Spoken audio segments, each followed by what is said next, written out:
today is going to be a short stream as my controller comes back to us. Come on. Come there, buddy.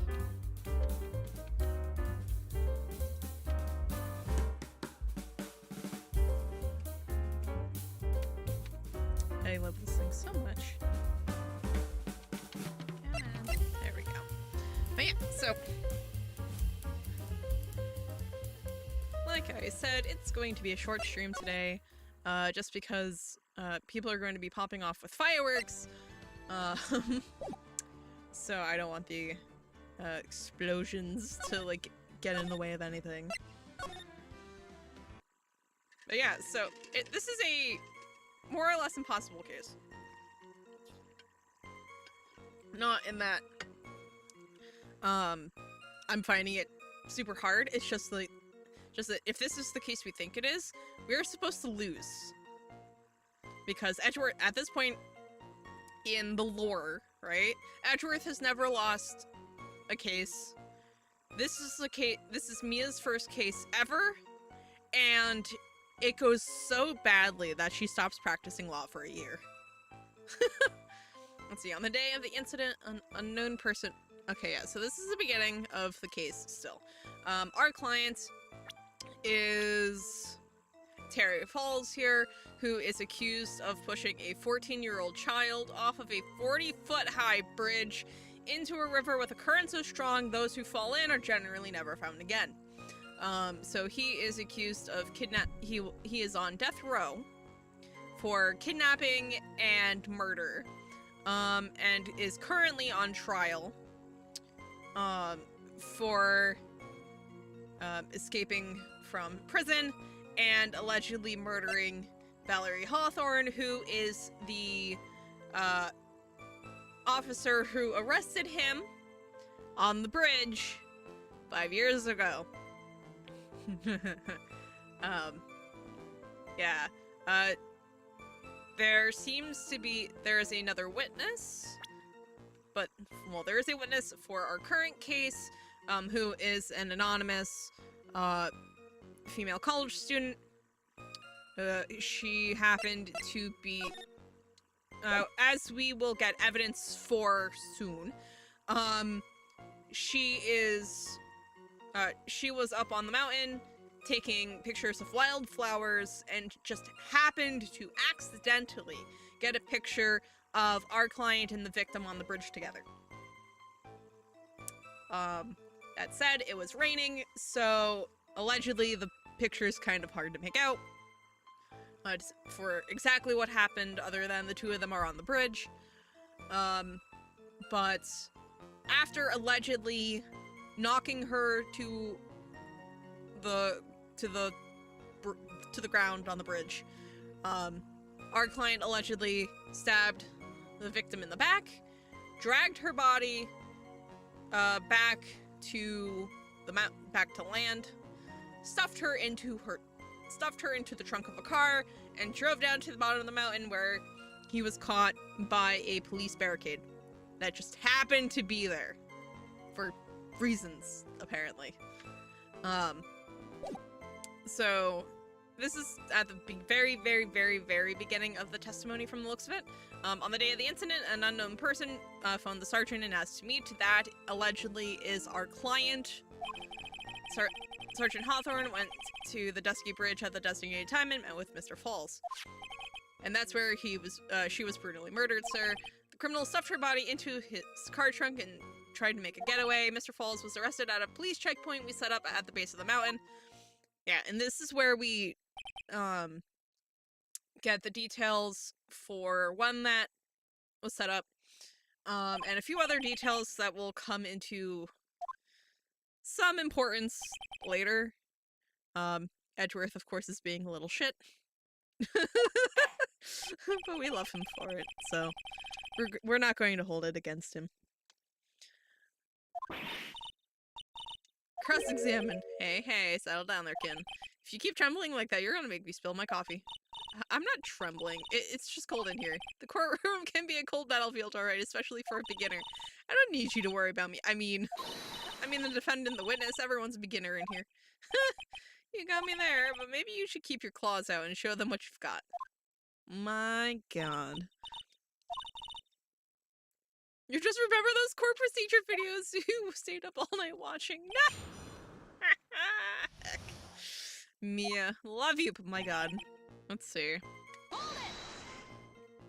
This unknown person, you have no idea who it might be, right? Sorry, but I'm afraid I do. What? The one who called Sergeant Hawthorne was the defendant, Terry Falls. What? The defendant? The defendant called her. Sergeant Hawthorne was a very thorough person, sir. She left a note about her phone call with Mr. Falls. A note? Yeah, a top secret memo that she left in her desk. But apparently was so top secret that we weren't allowed to know about it during your initial testimony, but is not so confidential that we can't hear about it now. According to this note, it seems that the one who called her was the defendant, Terry Falls. Yeah. Whose bright idea was it to keep that note from me? Yeah. And that note specifies, Falls, 4:30 p.m. at that bridge, wear a white scarf for identification. Talk to Dahlia, tell her this time the whole truth must come out. Which is interesting. Haha, looks like the judge is even more sure of his verdict now. Because the judge, basically, as soon as he sat down, was like, Lamau, guilty. Listen up, never ask a question if you don't already know the answer. It's not the detective's fault, he's the one that said unknown person. Hey now, don't make that face at me. I just said it that way because the prosecutor told me to. Is that a trap? With that cute face, I didn't expect him to be so sneaky. Yeah, because he's a baby. Oh my god. Let's see. A bridge up in the mountains, but why meet there? Because it is a very important place to the defendant, that's why. What do you mean by that? If you remember, 5 years ago, the defendant kidnapped a young girl. He was chased onto a bridge, and it was there that he killed his hostage. And the place where all of this occurred is, of course, Dusky Bridge. The very place where Sergeant Hawthorne arrested and handcuffed Mr. Falls. Returning to the scene of the crime, how nostalgic.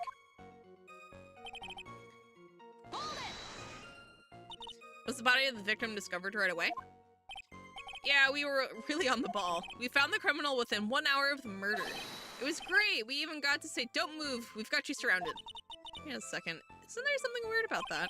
The location was a suspension bridge up in the mountains. So how did they find out about the crime so quickly?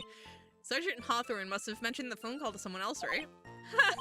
If that's what had happened, then she wouldn't have been killed. She never mentioned the phone call from Mr. Falls, but she left a note on her... Was it on or in her desk? Gumshoe, where was this note? If only I had noticed it earlier, maybe she'd still be alive. I wonder why she didn't mention the phone call to anyone. Mr. Falls had a car then? Well, that bridge is way up in the mountains, ma'am. The defendant and the victim both went up there by car. I mean, how else, right? What? You mean the defendant drove his own car? No, of course not. It was stolen. He stole it from a young couple that had been waiting at a red light. Car thieves. I'm not sure how I feel about car thieves. Is this guy sure about how he feels about anything? This is a photo of the stolen car's trunk. So it has had its lock broken, which is interesting. Naturally, that's the body of Valeria Hawthorne in there. So the interesting thing is that is her car up there? Like, where is her car? Whoa, that doesn't look too comfortable. Yeah, she's also, like, dead. The victim, she was stabbed in the back, correct? Yeah. For some reason, men always seem to get stabbed in the back. We're talking about a woman here. You can't tell from this photo, but the knife was stuck in her back nice and firm. The condition of the body when it was discovered is very important information. Detective, was there anything strange or noteworthy in the trunk of the car? Here's a photo, but I don't see anything strange. Do you? What did the defendant have to say about this photo? But he always says, ma'am.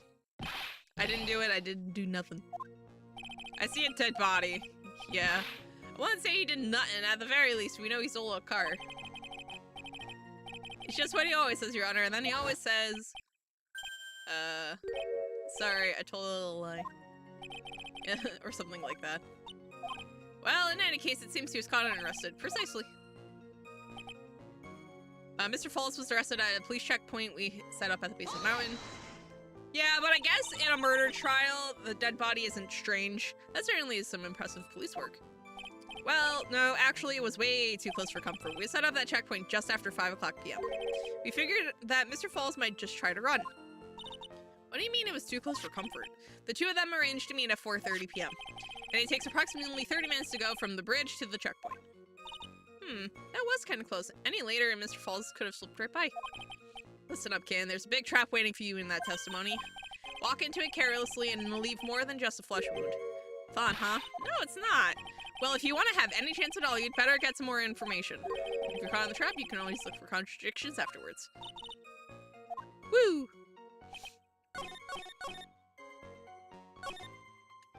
Alright, and then this is where we present the note about the scarf. What is it? Do you have something to say, Miss Faye? Oh, goodness. Sorry, I totally forgot what I was going to say.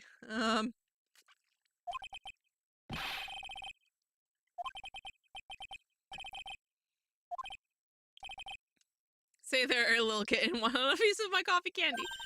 Candy? Well, you're still too young to be drinking real coffee. She's like, what, in her 20s? That's not too young for... Actually, how old is he? Sir! She's like, maybe a few years younger than you. Calm down. Yes, ma'am. This photo. You said that there was nothing peculiar about it. Is that correct? I'm pretty sure this is the trap, but it doesn't really matter because it progresses the case. Well then, I suggest you take another look at the victim written by another look at the note written by the victim. The victim written by the note. Oh my god. The note?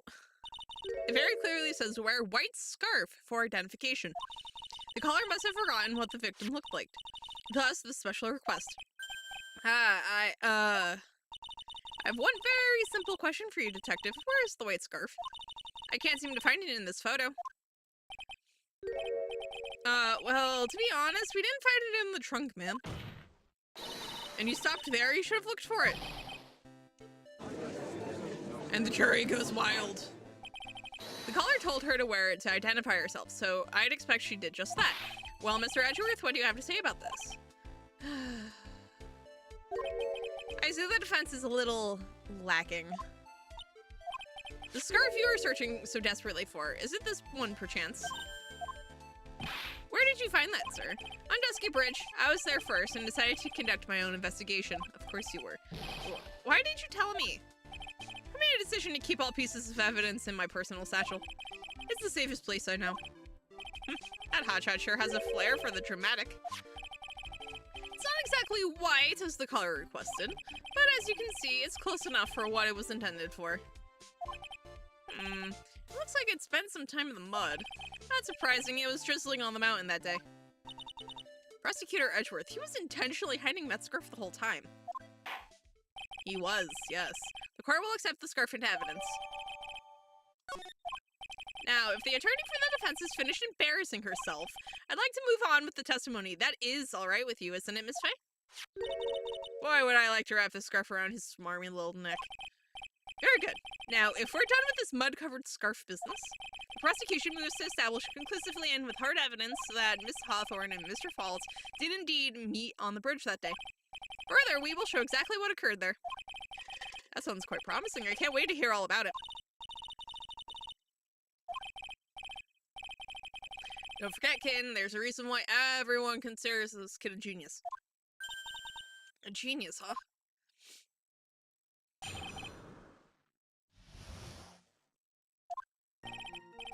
Actually, there's an eyewitness who was there when the incident took place, and that is the college student who was there taking photos of wildflowers, allegedly. This photo was accidentally taken by the witness. It shows the Vic wearing the scarf, sir. It was drizzling that day. Unfortunately, it's a little hard to see what's going on. Anyway, the criminal shoved the victim down from behind and stabbed her in the back. That must have been when the scarf fell off.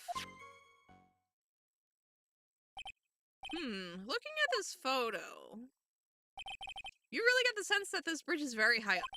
It is about a 40-foot drop from the bridge to the Eagle River down below. Mr. Edgeworth, who took this photo anyway? Let's just say that it was a well-intentioned third party. Aha! Potential witness!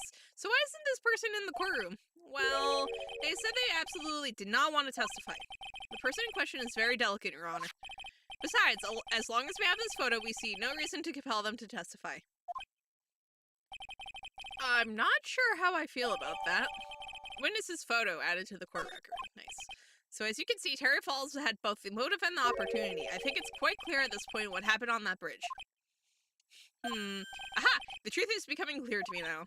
Huh. This man. Yes, it's quite obvious he's clearly guilty. Not again, that's not fair. I haven't even done my cross-examination yet. What do you mean?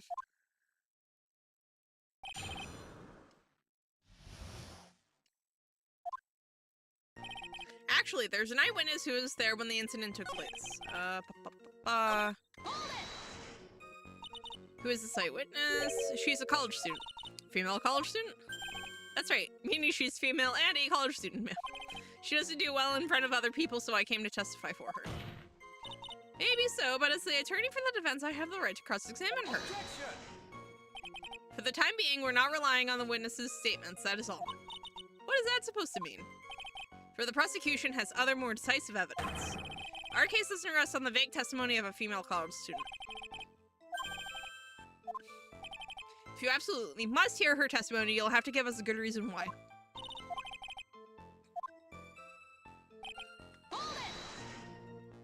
The victim is wearing a scarf in this photo, all right. So about the witness who took this photo, what was this person doing all the way in the mountains? She was taking photos of wildflowers, apparently. There are many unusual types of flora on that mountain, Miss Faye.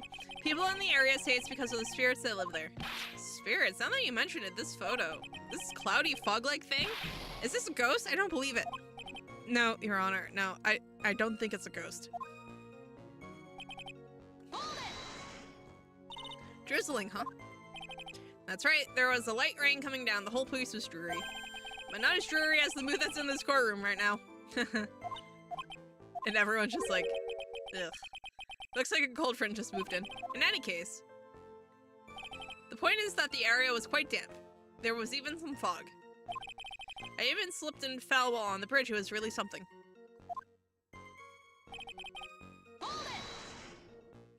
Is that part of the witness's testimony as well?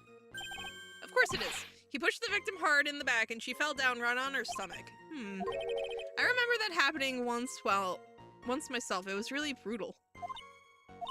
Are you talking about seeing someone get pushed, or were you the one getting pushed? Or does it mean that you pushed someone down like that once?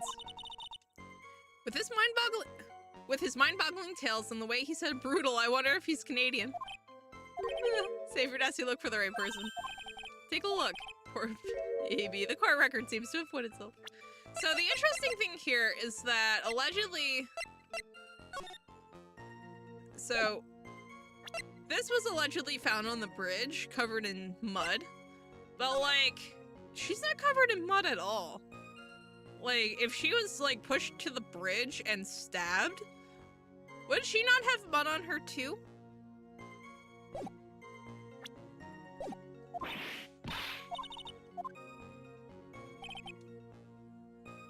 That's when the scarf was falling off. So in other words, there was a struggle between the criminal and the victim, huh? That's what the witness said. Well, it looks like she didn't remember about the scarf. But from what she said, it sounded like a pretty violent fight, ma'am. The area was wet from rain. The bridge was probably wet too, which would explain why the scarf was all covered in mud, but there's something about this testimony that still bothers me. Talk about a surprise. I had no idea there was a photo. So what do I do? You really still believe him, Mr. Crybaby, I mean? Of course I do. So the little kitten believes in fairy tales, huh? In that case, the answer is obvious. If what you believe is the truth, then that means that somewhere hidden in that testimony is a contradiction. One huge contradiction waiting to be discovered. That's your chance. So... here our kind of co-defense makes a note about, like, the court record having stuff here. Let's see.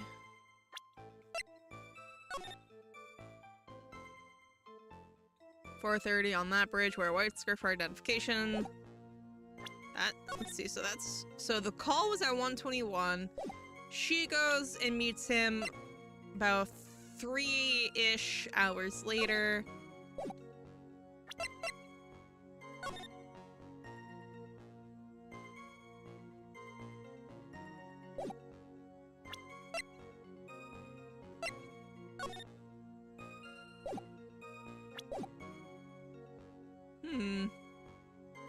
I wonder what happens if I present the crime photo. Because we're like, oh yeah, no, the scarf got muddy from the bridge, so why isn't she muddy? I'm gonna toss down a save here, just so we don't have to go all the way to all the way back.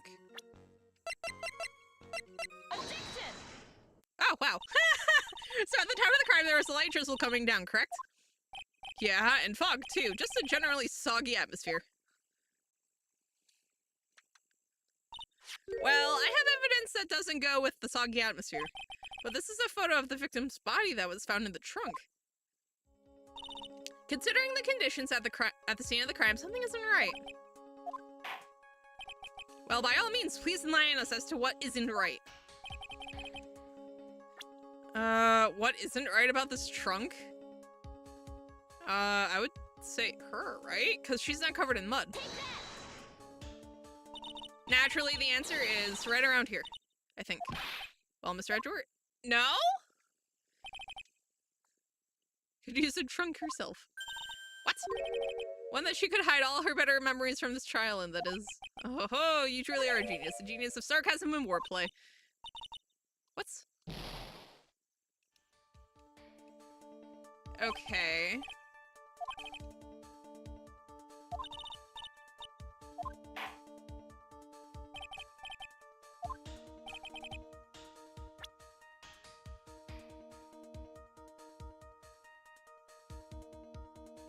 I mean, she's missing her hat, too.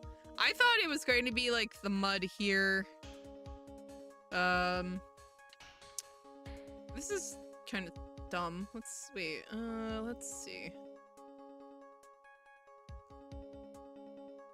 Let's try the trunk itself. Okay, so it's not... Okay.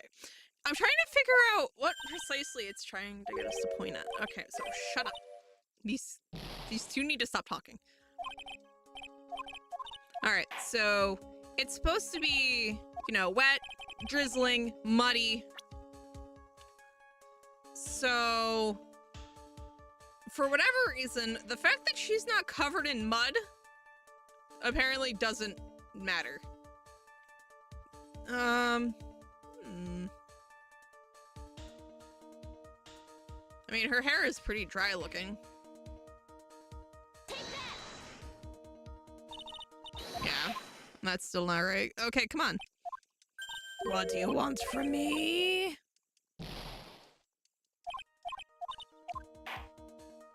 But yeah, no, the missing scarf is already solved. What doesn't fit the conditions that day?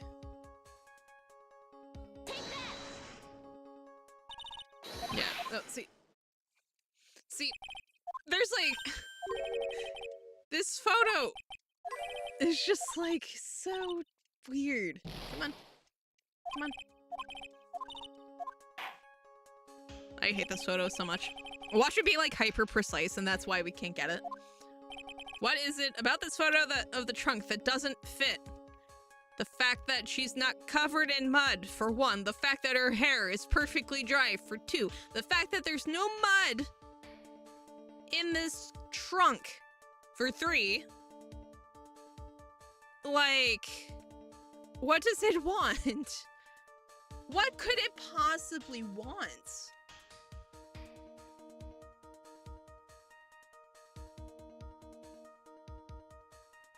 Swear to God. Like, her hat's missing. Which also, like, which is why her hair should be wet.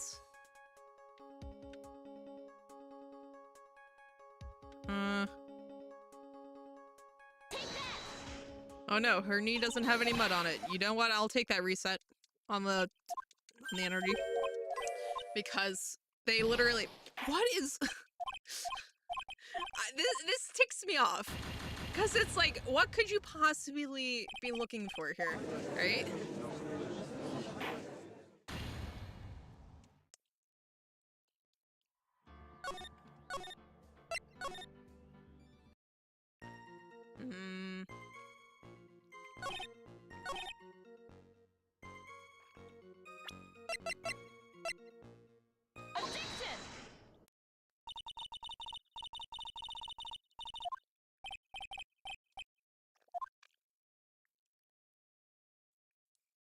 Hmm. So this evidence does not go... Considering the conditions at the scene of the crime, something isn't right. Because it's rainy, foggy, muddy. If she was shoved to the ground and stabbed, she should be covered in mud, right? Because they're trying to claim that because the scarf fell off on the bridge, that's where it got muddy, right? And allegedly she was dragged too, wasn't she? Like dragged back to the car?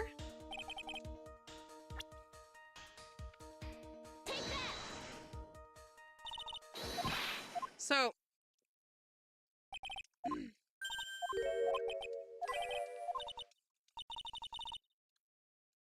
can I like see the court record really quick? Yeah. So wait.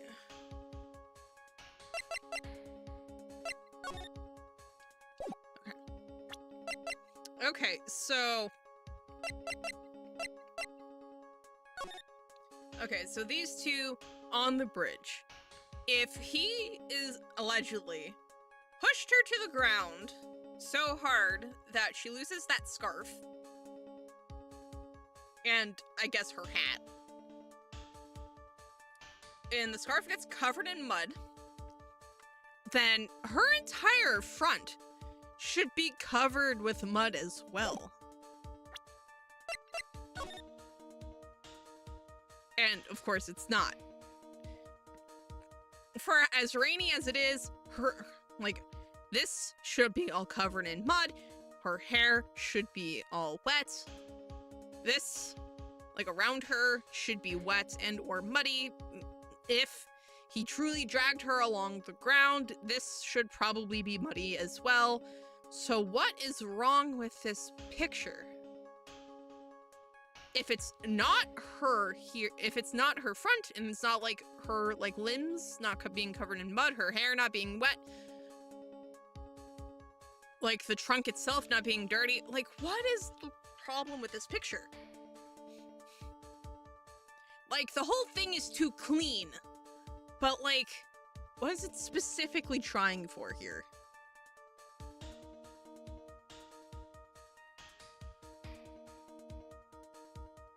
Because there's... what is that? Actually, what's that?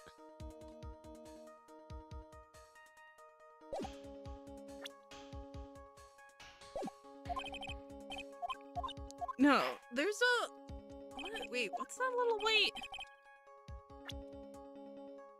What's this? What is this?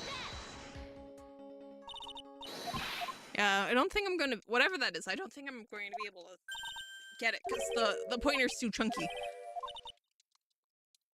What is that?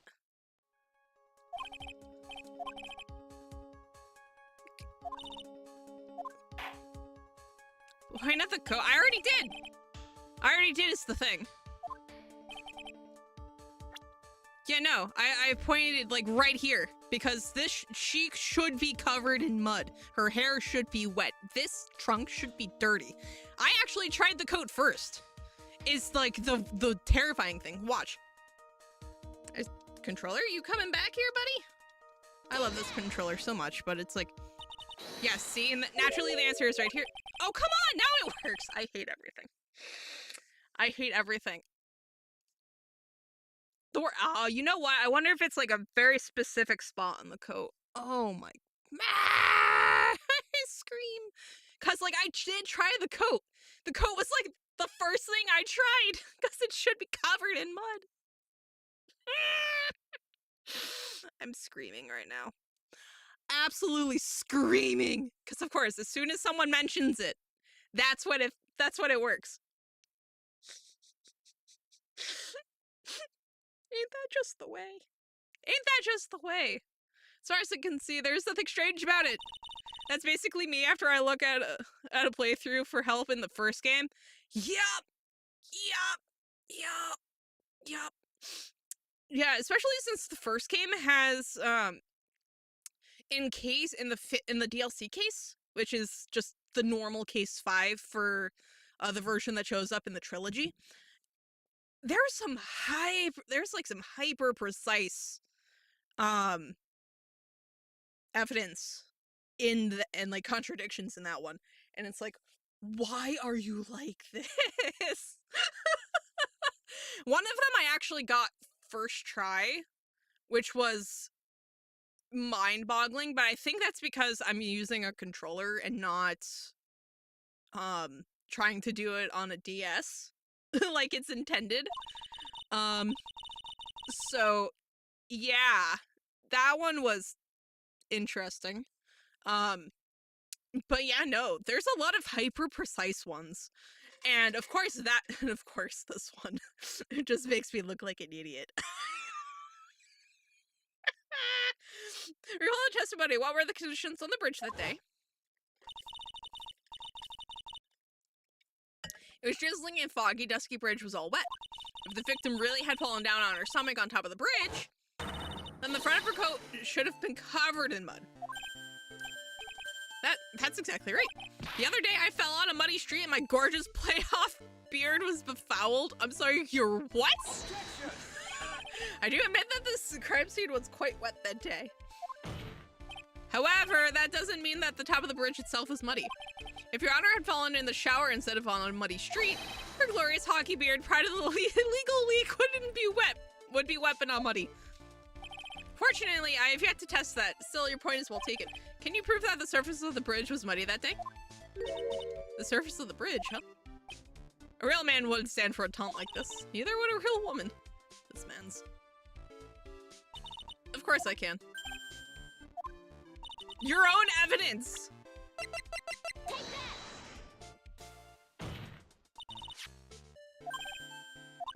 It should be obvious.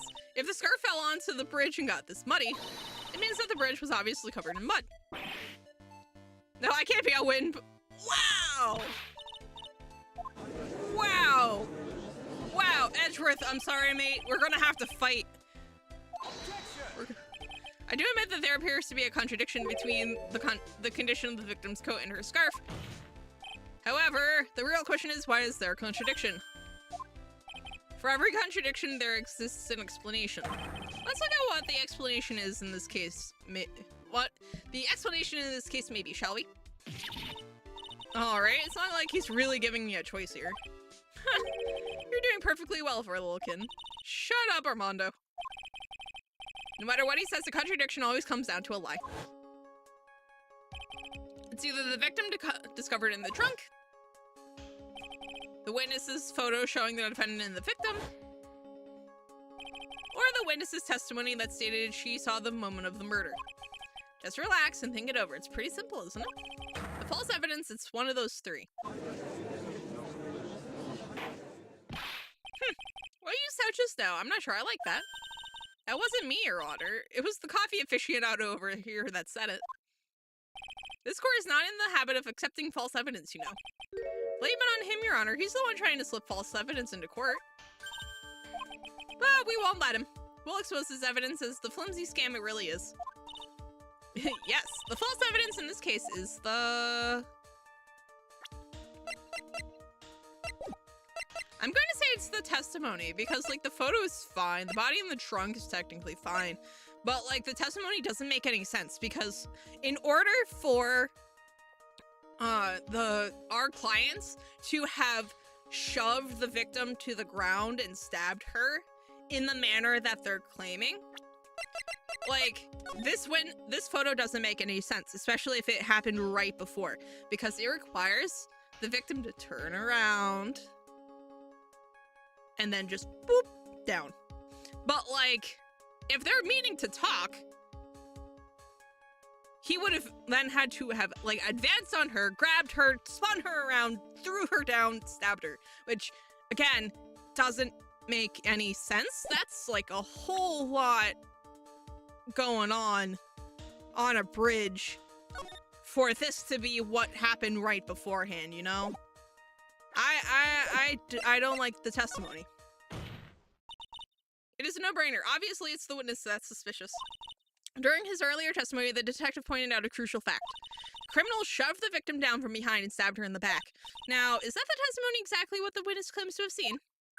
Yeah, that's what the witness told us. That testimony is filled with holes. After all, the victim's coat isn't dirty at all. That's true. It's not just true, it's the truth. If there was a truly decisive witness in this case, I'm certain that boy Wonder over there would have called them in the first place.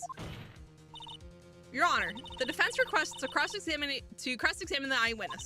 The testimony presented so far is not only vague but contradictory as well. Well, Mr. Edgeworth, it appears that we'll need to hear from your mystery witness after all. You should brace yourself for the brutal truth. Your Honor, the prosecution has no intention of hiding the witness from the court. We are prepared to present our witness at any time. Very well. Please bring forth your witness at this time. What Mr. Edgeworth said kind of worries me. What does he mean by the brutal truth?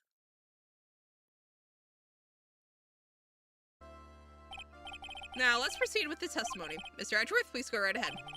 Thank you, Your Honor. The prosecution summons the woman who saw the events that day with her very own eyes. This is it, Mia. The battle begins here. Witness, what is your name and occupation? Oh my god, it's her! I knew it! Oh, I knew it! Absolutely not. Oh no. Oh no. Absolutely not. If I have a bad feeling, can I? Hey, yo, controller? Are you finally dead? Why do I have a bad feeling these two are related? Because Dahlia's last name is Hawthorne. Valerie could very well have a younger sister. And she goes on to she goes on to poison Armando, who may or may not actually have died. Well, I mean, they don't have to be related to have the same last name, you know?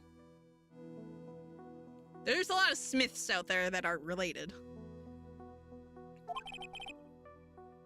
Can we, like, not talk about her like this, please, you weirdos? As I said before, this witness is very sensitive and delicate. I would ask the court to please exercise care when addressing her. Yes, indeed. Thank you, Mr. Edgeworth. You are a true gentleman. Miss Faye, you should learn a lot from this man. If he's such a gentleman, he sure doesn't act like one to me. Sir? Controller? What is your problem today? Yes, my dear? This is my first time, so I'm sure I'll make a lot of mistakes. Anyway, I just wanted to say I'm sorry for all the trouble I might cause. Not at all. It's no trouble at all. There are 20 people in this universe. I mean, true. Now then, may we please have your name and occupation? My name is, Melissa Foster.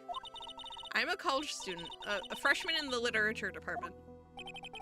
You were on the scene when the unfortunate event occurred, correct? And you were the one who took this photo? Is that accurate?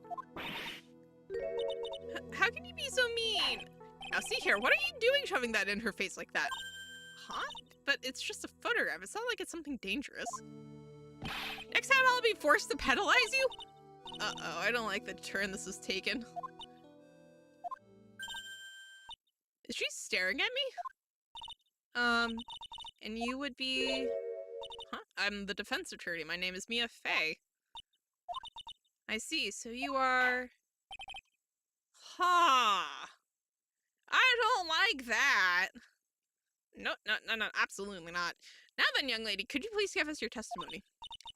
Yes, Your Honor. I'll do my best. I hate everything about this. I hate everything about this. I was using my camera to take some pictures of wildflowers. Then I noticed there were two people standing up on the suspension bridge. Suddenly, they just started fighting. That's when I hurried and took the photo that shows the crucial moment. And right after that, I called the police. By the way, where were you standing when the incident occurred? I believe the map should be of help here. I was standing right over here. I was standing in a beautiful field surrounded by tall cliffs. Wait, she wanted to have seen the bridge. So you took the photo from that location, eh? I brought the camera I was using at the time, just like Mr. Edgeworth asked me to. What a cute camera, just like it's...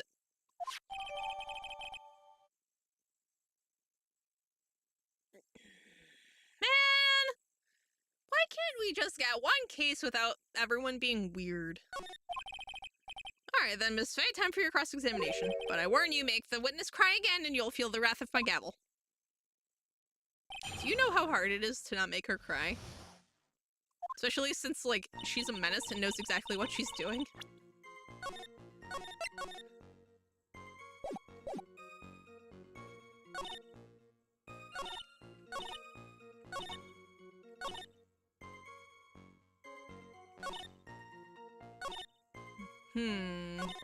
Okay, so let me see if I can actually, like, push her without making her cry. Did you say wildflowers? Yes, the mountain is famous for its beautiful spring wildflowers. But it's only February. Well, I couldn't wait for spring to come. Oh, I just know how you... I know just how you feel. It's just like when I first started growing this glorious beard of mine. I just couldn't wait, so I wore a tied blonde Santa beard until mine grew it properly. Would you mind if we got back to the facts of the case, Your Honor? Was there anything strange about the two of them? I am a Batgirl. I know I am. It looked like they were having a really serious conversation up there, so I decided to watch them. Like some kind of peeping Tom. No, not at all. Everyone is like that. I love watching other people fight too. In fact, I can't get enough of it. Actually, that's why I took this job in the first place!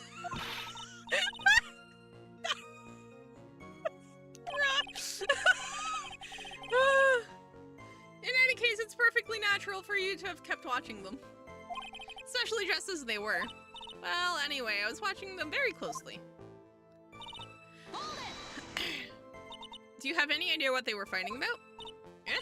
No, I have no idea. Why do you ask that? Oh, I just thought that maybe you overheard what they said. No, come on! I would never eavesdrop. I got more class than that. That's right, Miss Faye. Don't drag the witness down to your level. Well, we didn't get penalized for it. I guess she didn't cry hard enough. Why did you take a photo? Well, the two of them were really going at it. Ever since I was a little girl, I always wanted to be a news reporter. I guess that part of me just kind of took over. Smells like a lie to me. Yes, I understand completely. Even now, I can't completely abandon my boyhood dreams. I still use my grandson to test my comedy routines on. So if you want to be a comedian, huh? Not that it has any bearing on this. All I could do was to use my camera. So I took the photo of the crucial moment and gave it to the police. Called the police? Yes, because it looked to me like the murderer was going to try to escape. We were already moving before the call even came in. Thanks to the victim's note, we had already started our operation. That was certainly tough luck for the criminal, huh? If Terry Folds isn't the criminal, then there must be something strange in that girl's testimony. Be careful, kitten. That girl has the judge wrapped around her little finger. You're going to have a tough time poking holes in that testimony of hers. You're going to have to come up with something really good.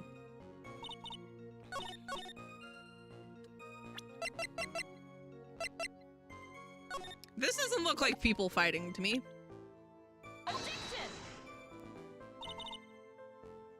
This evidence establishes that the defendant is lying, right? Don't ask me to confirm your facts. Sorry, this is my first time handling a case. Well, excuse me, what?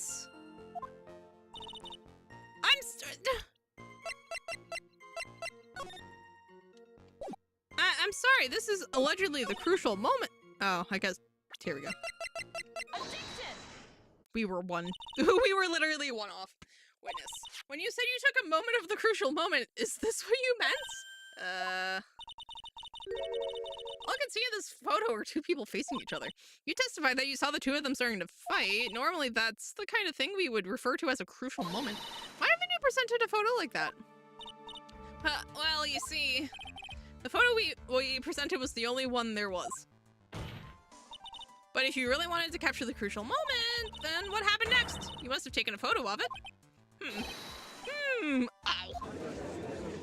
Yeah, Your Honor. My apologies, young lady, but Miss Faye's assertion is not without a certain amount of merit. He can certainly downplay a situation, can't he? I'm sorry, I'm a very bad girl. I used it all up. The film, I mean. You're running out of film? This photo was the last one. What?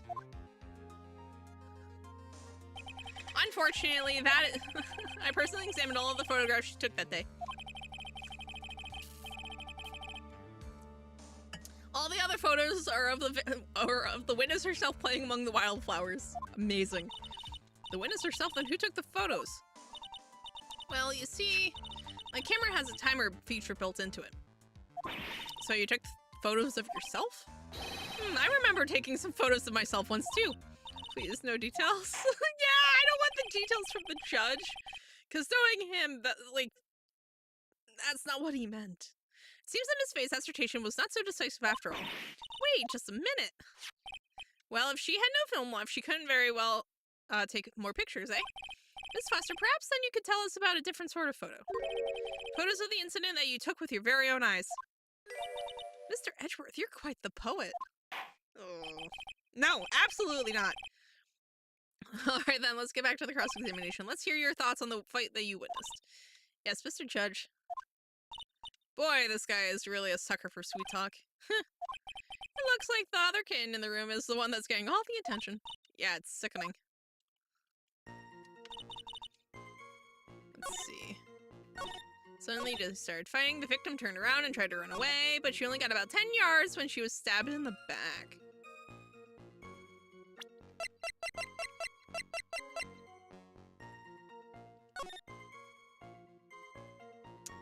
Okay, so if this is 5 yards and they're about here, I don't think she could have gone 10 yards, no? That's kind of far.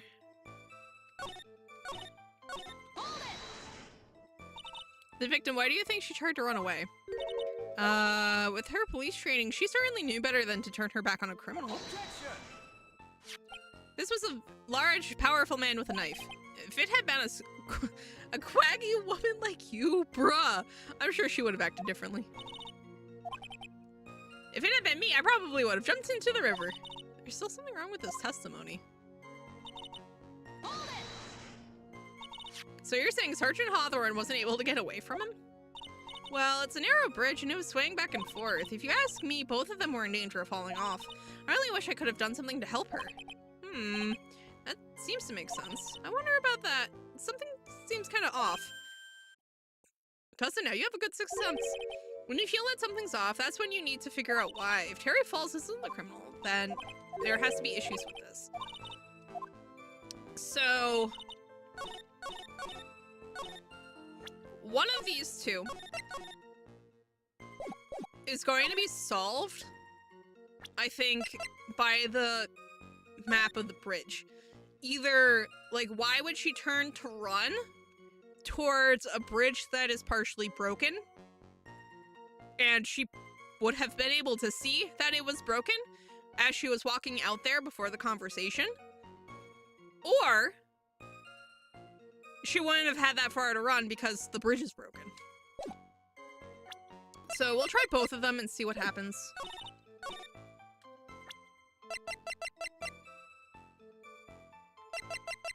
Objection! Witness, your testimony is a joke. Huh? What? But I just... This is Faye. I thought I warned you not to make the witness cry. One short testimony, two bad contradictions. There's no possible excuse. You say there were two contradictions? It's simple.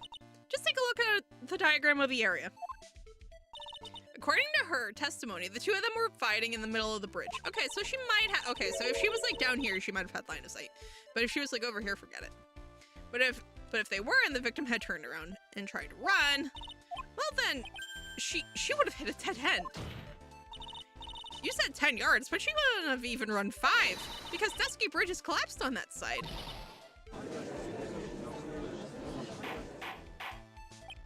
What does all of this mean? It's very simple, Your Honor. This charming little witness told a charming little lie. That's all there is to it. This beautiful young lady has been lying to the court. Just a moment, Your Honor. Mr. Edgeworth? Your Honor, allow me to personally apologize for the confusion. What do you mean? There's one major mistake in this diagram. What did you say? What are you referring to? It's all because this diagram was made after the incident occurred.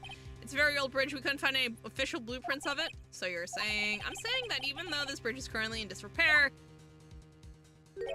there's no evidence that can prove that the bridge was broken during the incident. That's ridiculous. You can't actually tell the condition of the bridge from this photo. I apologize to the court for not being more clear when I presented the evidence. Oh, that is such bull crap, Edgeworth. That guy's good. No, he's not. It's full of shit. He planned it from the beginning. He's a genius, all right. That diagram of the bridge was his insurance policy. What? That coward. Well, Miss Faye, it seems you've once again made a reckless accusation. I'm so sorry. I should have been more careful myself. No. It wasn't your fault at all. Now then, shall we go on with the trial? I'd like to establish once and for all what it was that the witness actually saw. Indeed. All right, young lady, may I ask you to please proceed with your testimony? But it's so hard to go on. We're all on your side, Miss Foster. There's no need to worry. Just tell us what you saw. Yes, sir.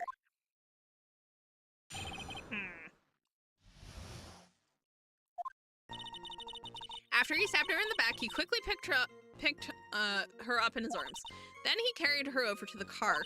I suppose that was the only way he could make sure the body stayed hidden. He couldn't just leave the body on top of the bridge. Oh, I'm sorry. I'm only supposed to talk about what I saw. Witnessing such violence must have been difficult. Yes, sir. I'm still shaken up. If he accepts his testimony as it is, we're finished. Don't say that. Oh, well, maybe I'll stop off at my favorite cafe on the way home. They make a really good mocha latte. This trial isn't over yet. That's what I like to hear. All right, Miss Faye, your cross-examination, if you please. The contradiction is staring you right in the face, Mia. Go on the attack. Well, I want to hear what she has to say.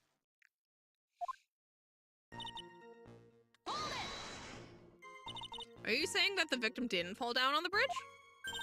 Of course she didn't fall down on the bridge. If she had fallen down, this photo wouldn't make any sense. If that was the case, her coat would have been all muddy. If you don't mind, I was asking the witness. No need to be so rude. Well, young lady, of course she didn't fall down. The man in the prison uniform grabbed her before she could. We're one step too slow. And then what did the defendant do after that? What? So he stabbed her, scooped her up before she could fall?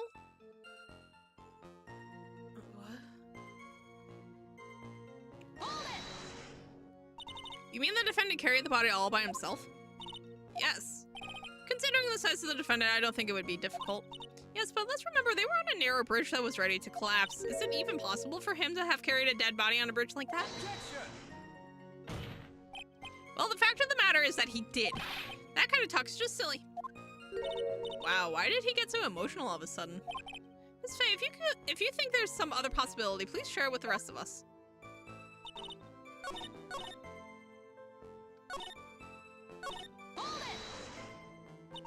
You personally witnessed that? Yes. Did anything strange happen when he did that? Well, I don't know if you'd call it strange or not, but that's when the victim's scarf fell off. I mean, the scarf, her words match what we found at the scene. I don't see any problem.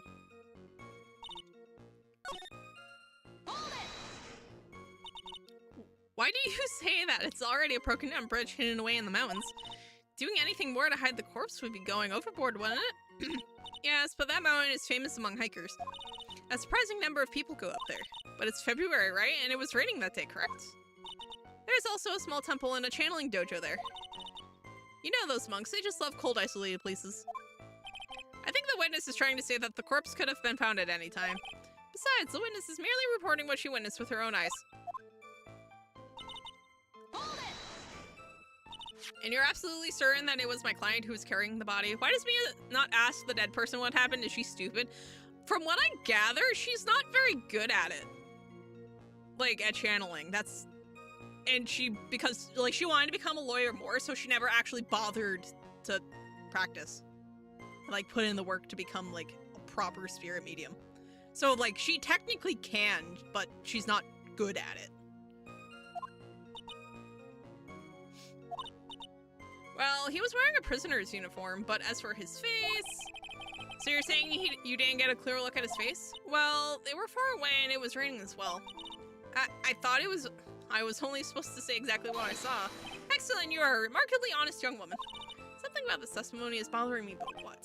Hey, Ken, have you ever put salt in your coffee? No, why would I? Why not? Huh? It may actually go better with coffee than sugar, right? Listen, my point is, if you're not sure, you might as well add a ton of salt to it. It might bring out the rust in something, like a piece of evidence. He's right, Mia. Go present something. You've got nothing to lose. By the way, I wouldn't put salt in my coffee. The two don't go well after all.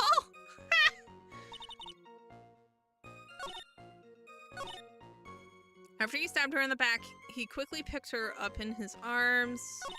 Then he carried her over to the car. I mean, why not just dump the body in the river? The river is right there. Bodies that go into it are allegedly never found. Like... Also, how does she know that there's... Also... If she's over here, taking photos, how does she know there's a car? How does she know there's a car? Because this is, as far as I can tell, this is raised, right? So, like, how does she know there's a car? She can't see that from here. Controller, come back. Okay, I don't know why my controller's just having issues today. Go away. Alright, so... I kind of want to present this, because how does she know there's a car? Addiction! Okay. So apparently she's just allowed to know that there's a car for no discernible reason. Cool, love that. Love that.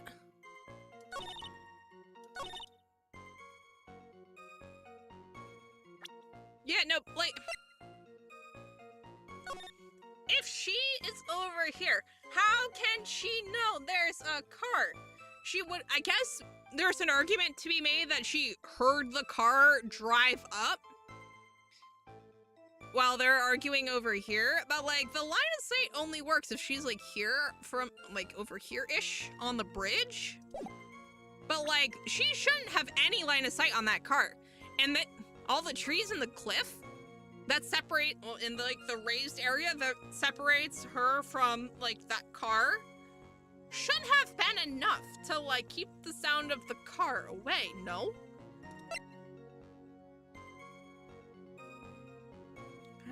Let's see. Melissa Foster took the witness's photo with this, has a camera, has a timer function. Witness's photo. Allegedly a photo of what happened. The scarf. How much you want to bet she was wearing a blue scarf that day? How much you want to bet? I have been saving, yes. Yes, I've actually been saving. Hi, Taper, how are you? So, Taper. Is there anything more stupid in the world than allegedly someone standing here having line of sight to a car through a ridge? I don't think I've like, she barely has line of sight onto the bridge, like through a... Ah! Absolutely not, Phoenix Wright. Absolutely not.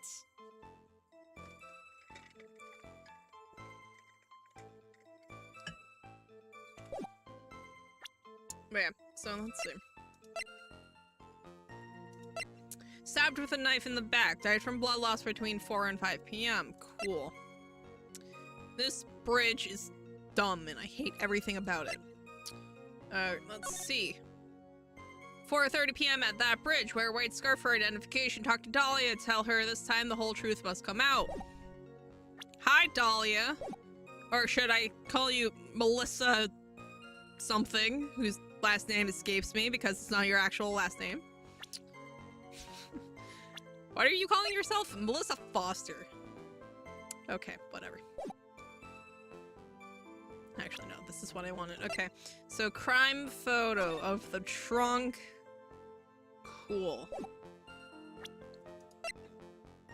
The scarf that's blue, not white, but whatever. Let's see. This is allegedly taken by the witness. The fact that this has a timer function tells me, like, something sketchy is going to be related to that timer. But yeah, so let's see. Stop talking. Stop talking! There we go. Okay, after he stabbed her in the back, he quickly picked her up in his arms. What she's claiming here is that he stabs the victim in the back, and before she can fall, he picks her up and then just dumps her in the car. Which I guess kind of works. Like, he is theoretically big enough, strong enough to actually do it. But like, if he stabs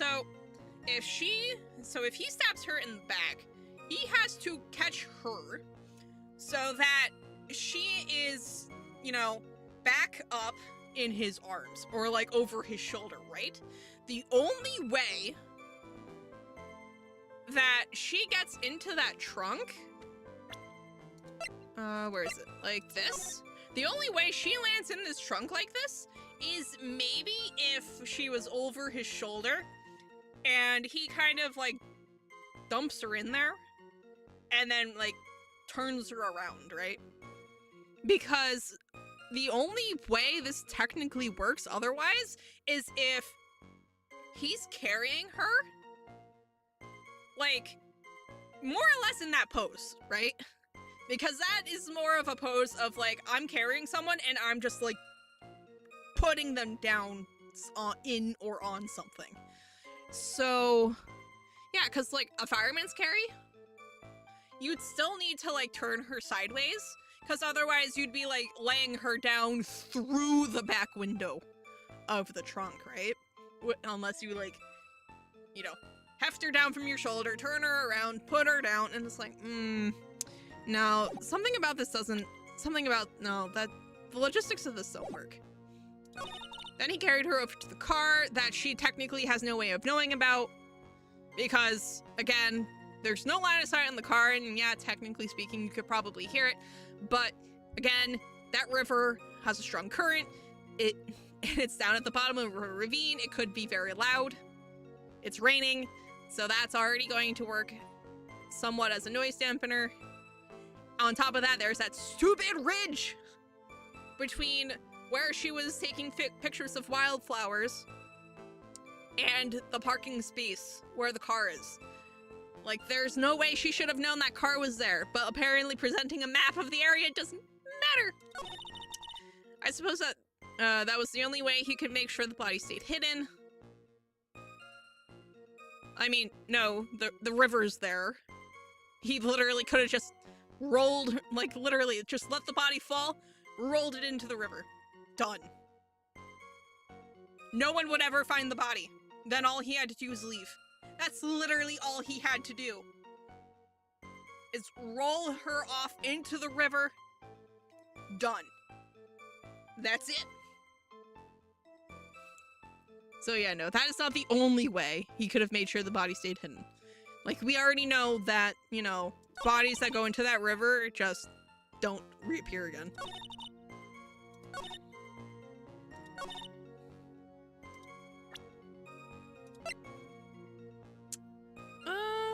You know what? We don't have anything to lose here. Oh my god, it worked. wanting his victim to be found. I can understand that. However, the idea of moving the body for that purpose is clearly odd. There was a much easier way to make sure the body wasn't found. Well, what is it? Take another look at the map of the area and you'll see how. Literally just shove it off into the river. There's a river right below the bridge. Earlier, Mr. Edgeworth pointed out something interesting about the river. For those who are not aware, Eagle River is well known for its powerful current. Most bodies that fall in are never recovered. Ah. In the kidnapping case 5 years ago, the victim's body was carried away and never found. If 10 murders were to occur at that same spot above the Eagle River, you can bet your boots that every other killer would have tossed the body into the water. Exactly. Order, order, order. I'm not sure if I care for the way you put that, Miss Faye, but I must admit it does seem odd not to have thrown the body into the river. Ooh. Well, Mr. Edgeworth, how sad. Perhaps Miss Faye would do well to try taking a dip in the river herself. After all, you claim to be such an expert in the ways of nature. What are you talking about? My point is that no matter how odd you may find the killer's method of body disposal, the fact is that this is what the killer did. None of your arguments have anything to do with what the witness saw.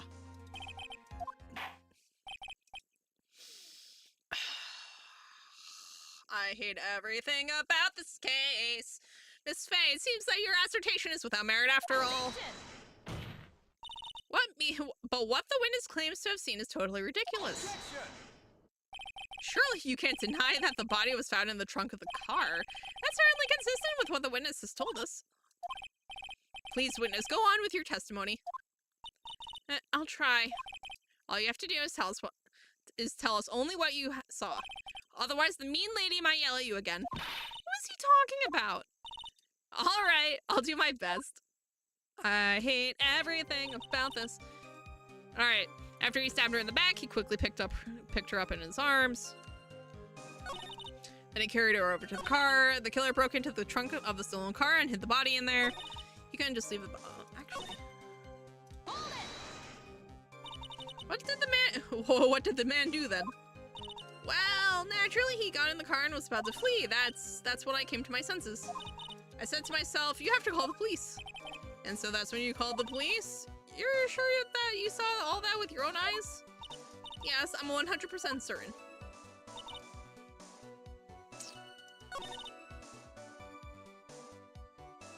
Okay.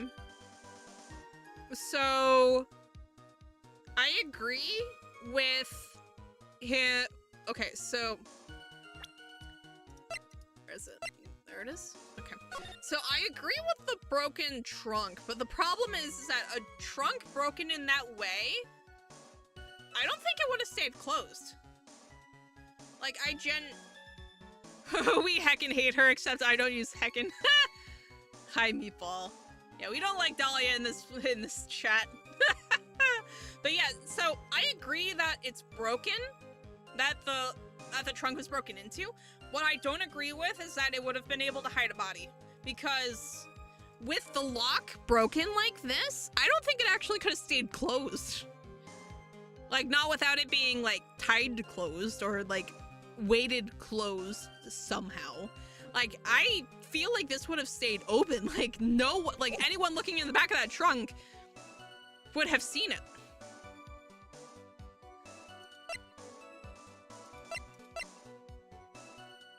The killer broke into the trunk of the stolen car and hid the body there. So, I mean, yes. He couldn't just leave the body on top of the bridge.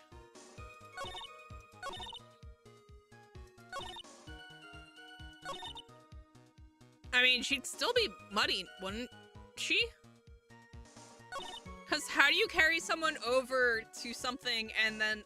actually, no. I mean, technically speaking, he could have, like, put her on top of the car, which would have been wet, but, you know, otherwise clean. You know, put her on top of the trunk, break into the trunk somehow. Because I don't think this kind of damage could have been done to it with a knife. To be perfectly honest with you. Because that looks like it was just, like, straight up gutted.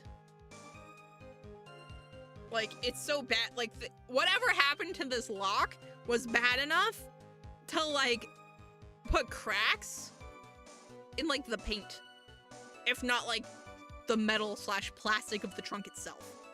Like, what is that?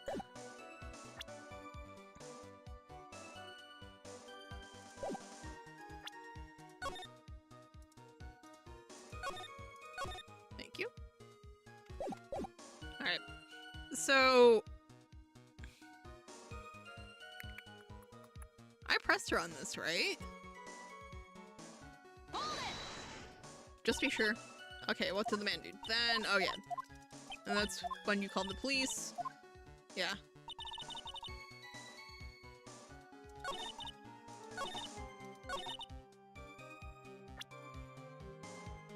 Okay, so I'm disinclined to say that she saw it. Heard it, maybe. Saw it, no. But also, like, that trunk would not have stayed closed. So I think it's like one of these two, to be perfectly honest. I mean, we have nothing to lose. Might as well try it. Addiction. Yeah, because we'll just load right back here. That's fine.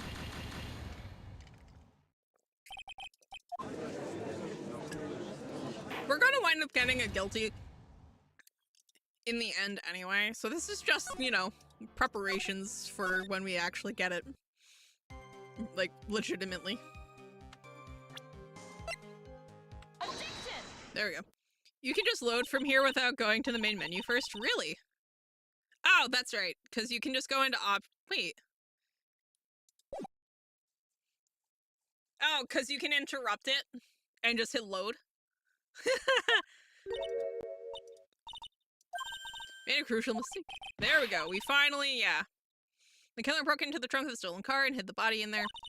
You're saying you saw that, right? With your very own eyes. Yes, and it's simple. Yeah, and now we're going to actually have the ridge come into play. Finally! Finally! That ridge finally comes into play. That's right, Miss Foster. From where you were standing, you could not have possibly seen the killer's car. Objection! I admit that the diagram shows a large outcropping of rock. However, it isn't so tall that you couldn't see. Yeah, that's right. It's not high at all. I was able to see his car just fine. I'm sorry, but that just doesn't wash. I believe it was the witness who presented this as evidence to the court, yes? This is the location that the photo was taken from. Your own photo tells the whole story. Oh yeah, the outcropping of rock. You can clearly see the left side of the bridge, but the outcropping that is being referred to is really more like a cliff. Aha! Your view should have been completely cut off by this cliff, but still you claim to have been able to see the killer's car. Yeah, that's because I have a feeling she was the one who actually did it. Order in the court, what is the meaning of all this ballyhoo? Objection! Your Honor, don't jump to any hasty conclusions. The fact that the escapee fled in a stolen car was reported on the news. After witnessing a murder, I'm sure you can appreciate that the witness was very upset. She must have heard about the stolen car and convinced herself that she saw it. Addiction. But she was repeatedly warned before starting her testimony. She was told to testify only about what she saw with her own eyes. Mr. Judge, what is it? I think I must have remembered things wrong. Hold it. Hey, wait a minute, you can't just say that. Objection! This Faye, no one on the face of the planet is perfect. Yes, indeed, quite true. You know what they say. To err is human, to forgive, divine. I'm inclined to give the benefit of the doubt to our witness here. What? That's not fair.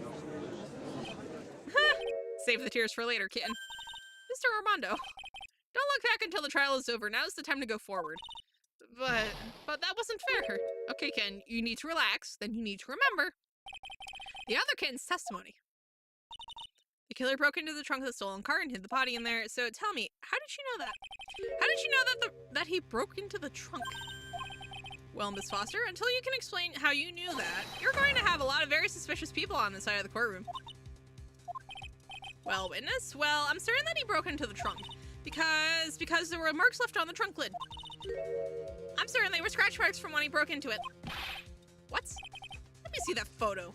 I mean, that's true, but would that have actually been on the news? No. These certainly look like scratch marks around the keyhole. It's obvious that this trunk has been broken open. Well, Miss Faye, are you satisfied? The judge is on her side. I can't make any mistakes here. Is there a contradiction in there somewhere? I mean, no, because that's true. There are scratch marks or some sort of cracks around it. But like the thing is though, is that just because they are there, so she did see it, just not.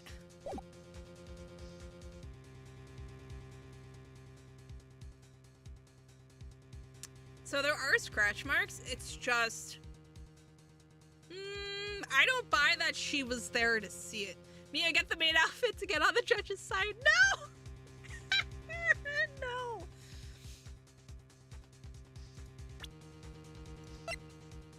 Yeah, no. Because it does, no, those scratch marks are there. It does very much look broken into. Something about it still doesn't feel right, but okay, I guess I'm satisfied, sort of.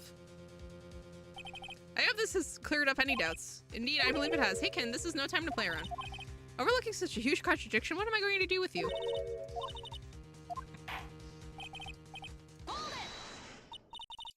Wait just a minute. What is an M's fit? I've got a big problem with what this witness said. I'd appreciate if you didn't change your mind every 2 seconds. Yeah, that's fine. Whatever.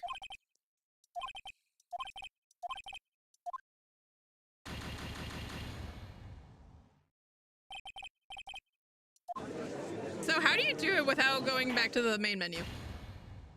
You could be a lawyer your whole life and no one really cares, but you wear one maid outfit. Exactly.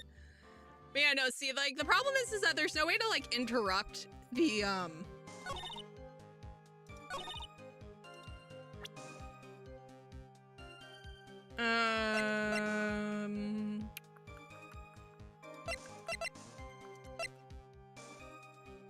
it's not that one.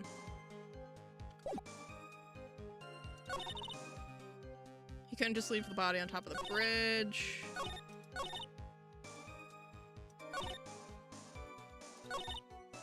Okay, so this one, let's see.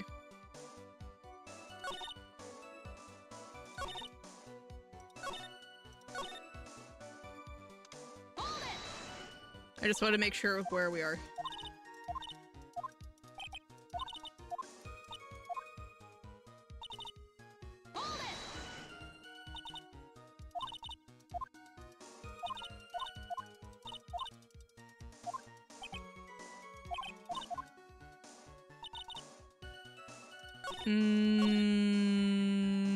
Okay, I'm pretty sure this is where we present the map.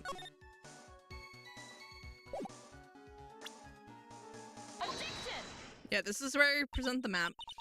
Okay, so she made a crucial mistake. Like what, Miss Faye? You're saying that you saw that, right, with your very own eyes, yeah. And then that's when we take out the diagram and be like, yeah, no, there's a ridge blocking your line of sight. They're going to try to dispute it, and that's when we pull up the photo that shows that the ridge was laid clearly in the way of the camera. Yeah.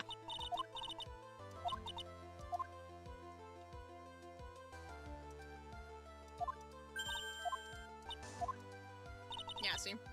This is the location that the photo was taken. Line of sight for the camera. Picks up the ridge, which is more of a cliff.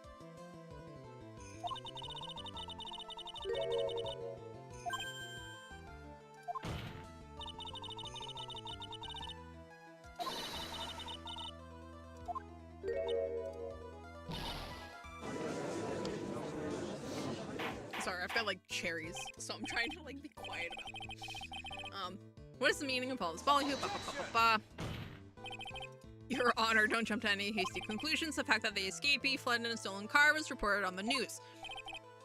After witnessing a murder, I'm sure you can appreciate that the witness was very upset. She must have heard about the stolen car and convinced herself that she saw it. Sure. But One, she was sworn to testify only about what she saw, which is one thing. But I think I must have remembered things wrong, and she's going to then get a second chance. And she's going to try to prove that she actually saw the car. But the thing is, though, is that I don't disbelieve that she saw the car.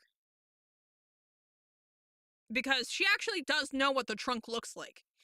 What my problem with this is that I think she was there to witness, like, to have, like, broken the lock. Tourist, human, ba ba ba ba ba.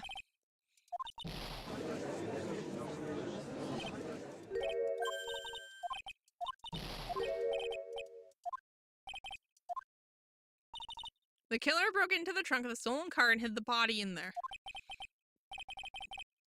Yeah. The only way to know that is to have seen it. And she couldn't have seen it from where she was claiming to have been.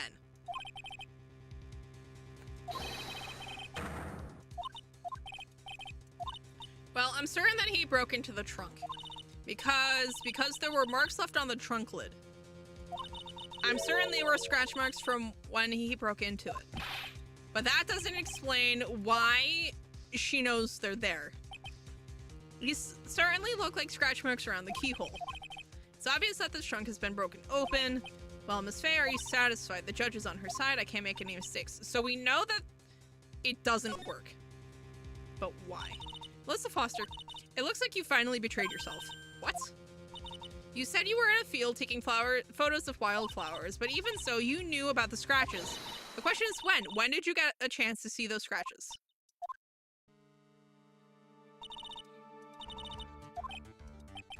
I'm getting pretty tired of waiting over here.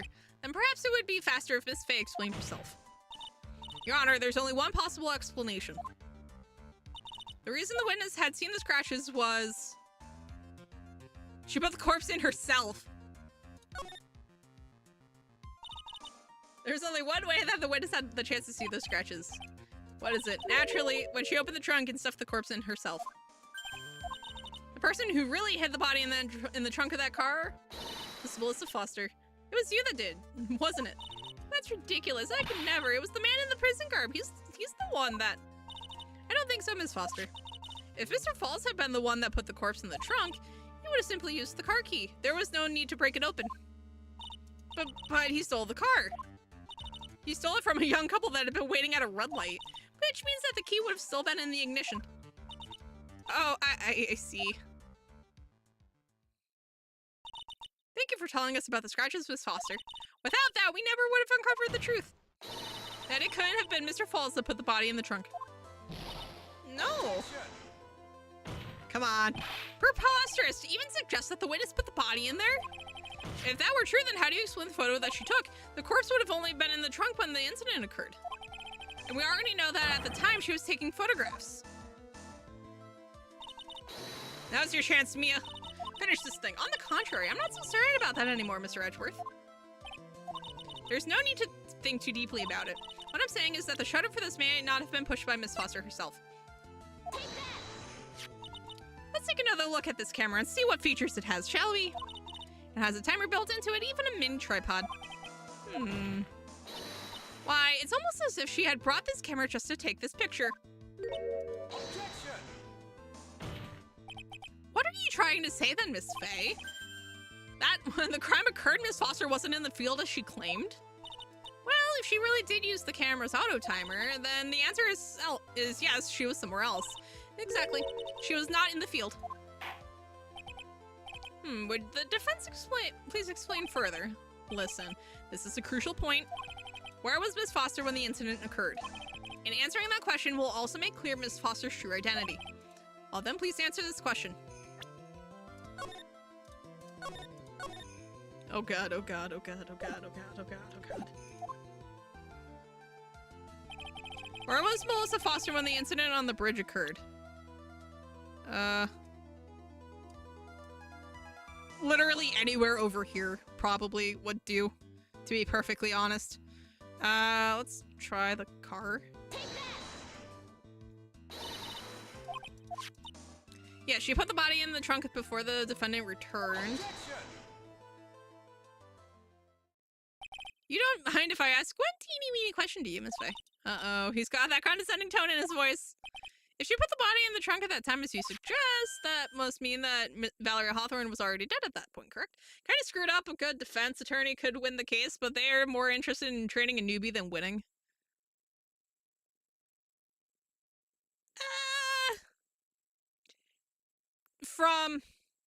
Well, no. So basically, for this specific case, for whatever reason, Mia was very insistent that she take it. And I'm not entirely sure why. Like, it's very unclear why she wanted this case specifically. It certainly looks to me like the victim is still alive, am I mistaken?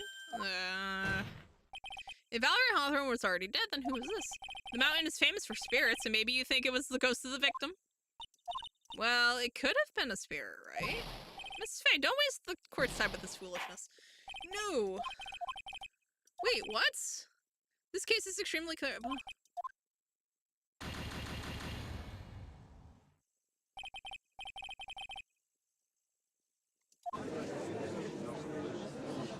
Did I just save in a trap? I'm gonna be so mad if I saved in the middle of a trap. But Armadillo knows stuff, but is letting Mia figure it out. Yeah, this is true. I don't even know why Armando is there. Also, calling him Armadillo is like so good. Where was Melissa Foster when the incident on the bridge occurred?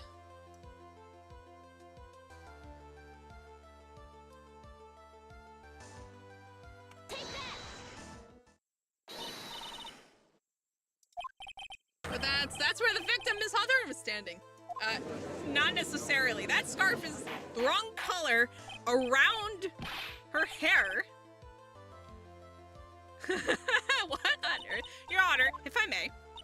After parting with the victim on the bridge, the defendant fled by car. But this would mean that there was no time to put the victim in the trunk. Yeah, exactly. In other words, if someone put the body in the trunk, it could only have been before the defendant met the victim. How asinine. Of course Mr. Falls met with the victim. The only person with the opportunity to have put the victim in the trunk is the same man that killed her, Terry Falls. There we go. You still don't understand, do you, Mr. Edgeworth? By the time the witness's photo was taken, the victim was already dead. The person in the photo was not Valerie Hawthorne. What? I've never heard anything more ridiculous in my entire life. Then who exactly is the victim in this photo? It's obvious, isn't it? It's your own witness. What? It's the only possible explanation. The woman that Mr. Falls met on the bridge that day was not Valerie Hawthorne. It was you, Melissa Foster. Me? Let's remember that it was raining and foggy on the mountain that day. Mr. Falls himself believed that the woman in front of him was Valerie Hawthorne. But the defendant knew Valerie Hawthorne very well.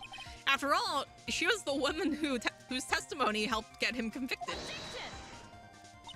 But since then, my client has spent 5 hard years in a federal penitentiary. He couldn't remember exactly what she looked like anymore. Or just making this up as you go along. Where's your proof?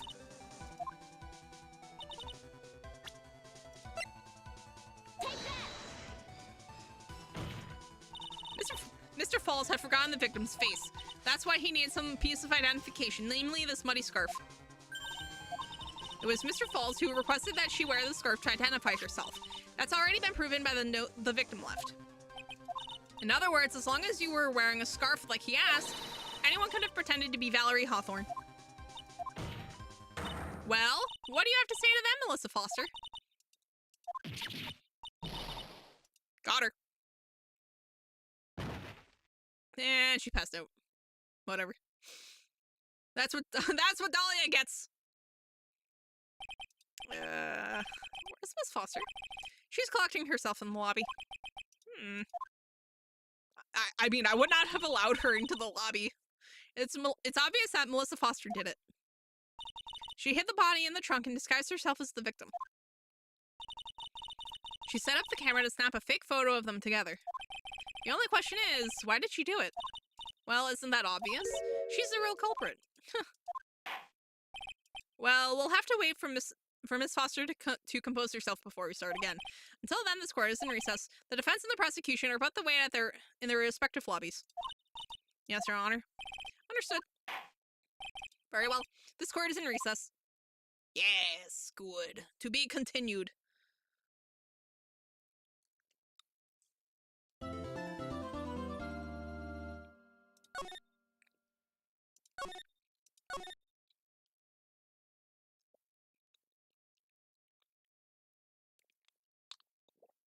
Lord. Murder saved. This is going to be such a mess, and we don't get any. Oh, it doesn't. Yeah, it doesn't look like we get any investigation phases. So everything that we need is going to have to come up in court, which is frightening. I'm sorry. I want to say thanks. You're real good. You really hooked me up. Thanks. We're almost there. Once I prove that she committed the crime. Yeah, but there's one more big obstacle we've got to get past. Obstacle? Yeah, motive. Why would Melissa Foster kill that policewoman anyway? Motive, huh? Anyway, we're still badly in need of information. Information, right? What we need the most is info about this Melissa Foster herself. All we know is that she's a student studying literature. And one more thing. What is it? Well, the incident that happened 5 years ago, of course. The kidnapping murder case that Zebra Boy is on death row for. I didn't do nothing. I didn't kill nobody. I never lie. Mr. False, in that case, tell us more about it. About what happened 5 years ago. Okay, I trust you. That day, 5 years ago, I dream of it every day. This picture reminds me of everything. Bridge looks same, just like then, 5 years ago. Like it could fall apart any minute. So it's been broken like that for at least 5 years. Sorry, buddy, but you sound like the one that could fall apart in any minute. It's true, I did. I did kidnap her. 5 years ago, I kidnapped my girlfriend, Dahlia Hoff.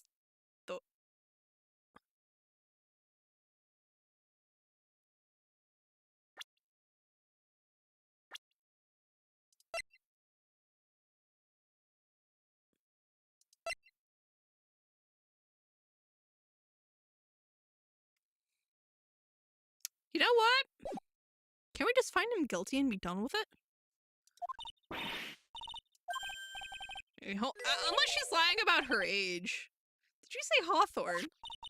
The victim's last name. Yeah. Dahlia Hawthorne, Valerie's little sister. What? Are you serious? The girl let her go.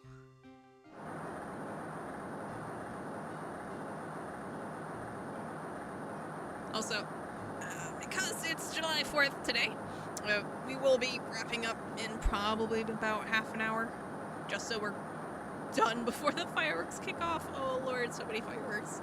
You're not going to get the chance. I'm sorry. What? The detective back then was Valerie Hawthorne. Yeah. So what At first I thought shooting someone for kidnapping was crossing the line, but if it was to protect her little sister, I can understand why she did it. Wrong, no protect sister. Valerie betrayed me. Betray us? What do you mean she betrayed you? Everything, all lies, all make-believe, kidnapping too. A make-believe kidnapping? Dahlia, my girlfriend, No! Absolutely not!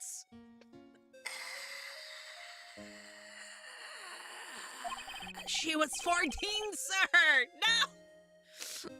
I do anything she says, anything Dahlia says. Hold on a minute. What you're saying is that the kidnapping 5 years ago was planned by this guy right here. I had plucked that line from my memory! Yeah, understandable! Understandable! As soon as he called her his girlfriend, I was like, hold on a minute.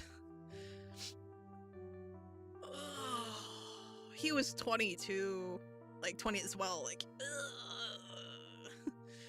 because if he had been like, I don't know, like 17, it would have been weird, but like, marginally less weird. This is just, oh god, why? Yeah, me and Dahlia and Valerie too. Valerie was in on it? Dahlia's family rich. Jewelry business. We got one jewel, that's what we thought. Me and Dahlia wrote kidnap note. We sent to her dad. Asked for $2 million diamond. Let him make exchange on Dusky Bridge. We tell him Valerie make transfer because she knew detective. Having a police detective in your pocket is a useful thing, alright? In the end, you were planning on splitting the 2 million 3 ways, huh? Yeah, but that woman.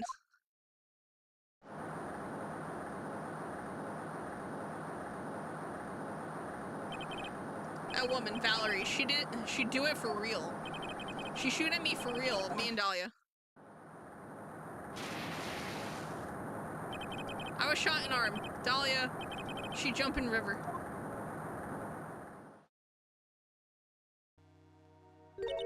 Jump?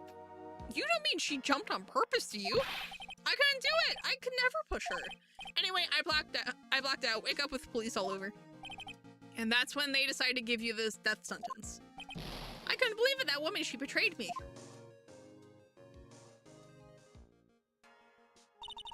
That man, Terry Falls, he killed her. He threw her off the bridge.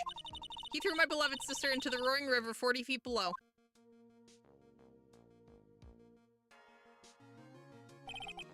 These 5 years, all I wonder is why? Why did she lie? That's all I wanted to know. So that's why you called her. You wanted to hear the truth from Valerie herself. Yes, but I forgot what she looked like, so I tell her to wear a scarf. I don't want to hurt her. Just ask why. Why? Why did you lie? Why did you betray me? I just want to hear answer come from her mouth, that's all. So that's why you made a crazy escape like that. Just one thing, Zebra Boy. My senses are tingling all over. Tell me, Mr. Falls, where is it? Huh? Where's what? Come on now, kitten. The ransom. The $2 million diamond. Remember that now? Did you give it back to Pops? Did the police take it? I don't know. Huh, you don't know? No, really, I don't know. It's gone. With Dahlia. With Dahlia? That day on the bridge, Dahlia put it in backpack. Presumably why she jumped off the bridge. Oh, gone with Dahlia. Gone forever. Into Eagle River.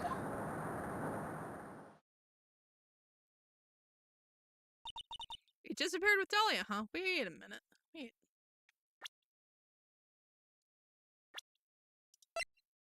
Too bad you can't, like, see what she's wearing in the profile picture. You can come back in now. We're about ready to go. Mr. Falls, just one more question. When you said with Dahlia, do you mean the diamond is still missing? Along with the body of Dahlia Hawthorne. Never found her, my sweet Dahlia. They never found her. Swallowed by river. Gone, Dahlia. How old was she anyway? 14? I guess you were robbing cradles before diamonds bust. No! To prison! She plans a fake kidnapping and disappears into the river with a rock worth 2 mil. Man, oh man. Lord. Falls takes the fall and gets a one-way ticket to death row. Is Dahlia Hawthorne an angel or is she really? Some kitten, it looks like we have a few more aces up our sleeve now. You bet. Diamond added to the court record. The training wheels come off now, Mia. You've got to strike like while the iron is hot. That's one of my rules, remember it. He has so many rules. I wonder when his 17-cup coffee habit starts. Now then, let's continue with the trial of Mr. Terry Falls. Witness, are you feeling better? Yes, Your Honor. I'll try my best. Okay, she doesn't seem to be wearing it. So she probably sold it. You're a brave young lady. Not this again. I can understand a defense lawyer wanting to get her client off the hook. However, to try to pin the crime on an innocent student is... What are you talking about? My witness is not the person on trial here. She's an innocent bystander who witnessed a violent crime, that's all. What possible reason would a girl like this have for murdering a policewoman? It's certainly hard to imagine this woman as a murderer. Her motive, huh? I figured that's what I had to establish next. Well, Miss Faye, do you have any evidence of a motive? Yes, of course. I think. You're still acting as tame as a kitten. Armando, listen. A lawyer is someone who smiles no matter how bad it gets. Smiling on the outside while your guts are twisted in knots is the mark of a pro. Maybe so, but I wish you would quit grinning at me like that. Excuse me, may I speak, Mr. Judge? Of course, Mr. Judge is ready. No! Absolutely not, sir. I'd like to say something. Some people here are suspicious of me, right? That's why I at least wanted you, Mr. Judge, to know that it's not true. I see. You're such an honest and upstanding young lady. Looks like this witness is a real professional. What do you mean? Look at that 100-watt smile.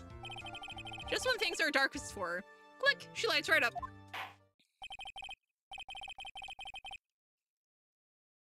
Very well, let's hear what the witness has to say. Cool. I was out of the country until the year before last. Until I entered college, I had never been to Eagle Mountain before. And I certainly don't have any reason for wanting to hurt a police officer. Holding a grudge and killing the officer who testified against you 5 years ago, or kidnapping a poor girl, I just think the defendant is a terrible, horrible monster. Out of the country, huh? Precisely. Furthermore, she has no possible motive for committing murder. Indeed. You're up to bat, kitten, sharpen those claws and put on your best smile. Somehow, I have to tie her to this case. Which is easier said than done.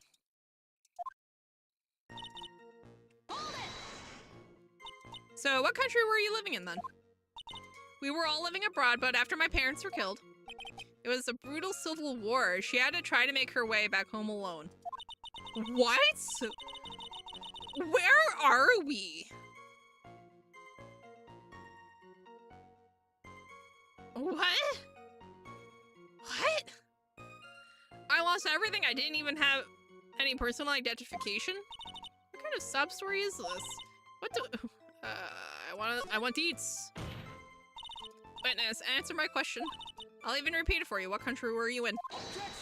I want to know. This line of questioning is childish. What country was she in? How many languages she may speak are irrelevant here.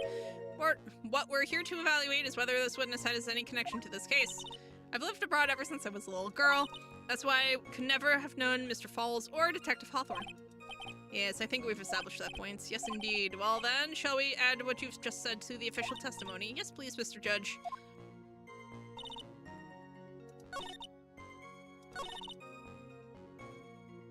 Actually, you know what? I should probably save just in case, like, they punish me for making her cry or something else equally stupid. Okay. You didn't know either person? Are you certain of that? Yes, I'm afraid I'm rather shy around people. Oh, well, that can't be helped. Why is he just agreeing with everything that comes out of her mouth? First time you saw either of them was when they were on the bridge, correct? Yes. It really was a coincidence. Until I entered college, I had never been to Eagle Mountain before. So what made you decide to go to Eagle Mountain anyway? I just love being outdoors, picnics, hiking, you know, that sort of thing. You don't look like you much of a hiker to me, but you do look like a digger of sorts. Wow. But Eagle Mountain is a 2-hour drive from here, and no trains run through there.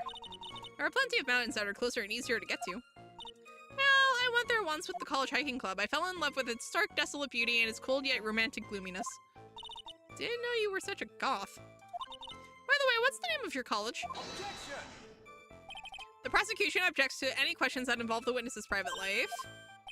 All that matters is that she is a material witness to a crime. The witness doesn't need to respond to questions that are clearly malicious in intent. Thank you, she's really gone too far. Miss Faye, you're treading on thin ice here. I hardly said anything. Talk about sensitive.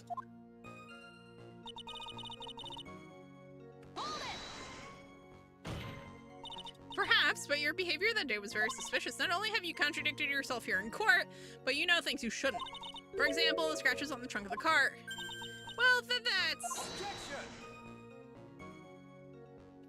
Unfortunately, Miss Faye, your last statement proves nothing. Oh, really? And why is that? The witness came to the police station once to identify the suspect. It's entirely possible that at that time an officer showed her this photo. That seems like a rather serious mistake. That's the oldest trick in the prosecutor's book. That's not fair. That wicked inmate, I'll never be able to forget that horrible day. How does she know that? A grudge. Well, the policewoman's testimony was crucial, wasn't it? Crucial in getting the defendant sentenced to death. Yeah, so that's precisely why he harbored such deep anger against her. So much anger that he forgot his own guilt. Objection! My client has always maintained that he's innocent of those charges. He seems rather forgetful, your client, I mean. Not only did he forget about what he did, but he forgot the poor policewoman as well. What do you mean by that? Your client, he forgot what the detective looked like, right? It's too bad for her that he didn't forget about her testimony as well. Well, she's right about that. Mr. Falls is kind of forgetful. You said he forgot what the detective looked like. What do you mean by that? Well, he couldn't tell who she was without some kind of identification, right? Quite right, that's why the victim was wearing a scarf as identification. Why, if I had been wearing a white scarf that day, then he probably would have tried to kill me. That's true. He's certainly a bitter man. This is bad. Mr. Falls' reputation just keeps getting worse and worse. Sometimes it's best not to poke too deep. What should I do with that last statement? You know what? I kind of want to grab it.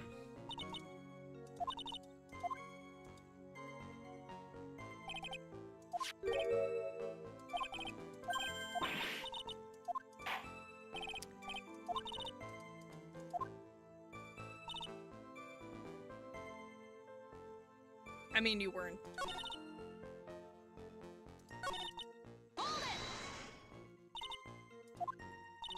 Well, it's February now. Everyone is wearing scarves. If I had accidentally worn a white scarf like you said, then you might have been killed yourself. Bah, bah, bah. Looks like you pressed too hard this time, kitten. Mr. Armando, keep looking around you, and you're going to lose sight at the finish line. Justice is blind, but she's not deaf. Sometimes you have to know when not to talk. Yeah, that's fair.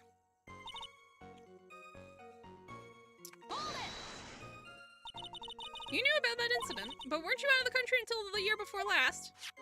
Well, I saw a report about the escaped convict on the news. They had an in-depth report about his whole history.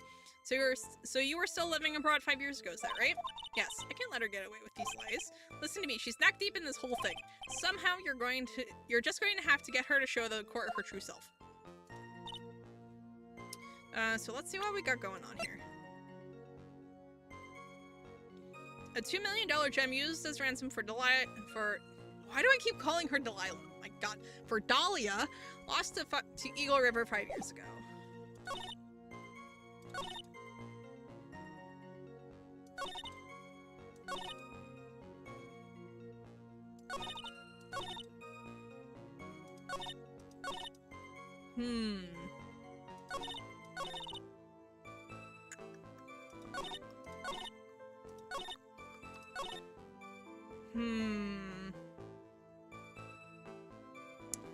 I kind of want to try this. It's not like we have anything to lose.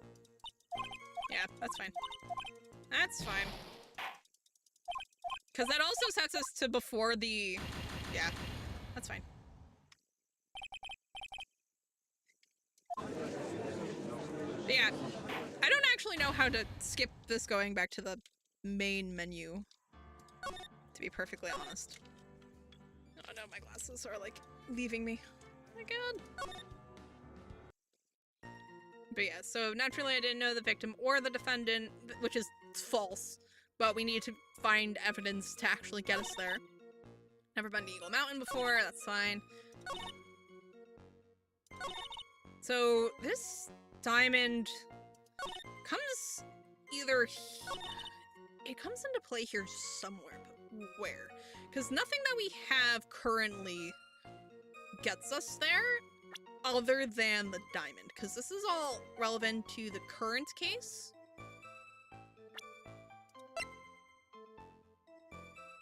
Valerie's younger sister, victim of the kidnap murder, fell from bridge, no body found.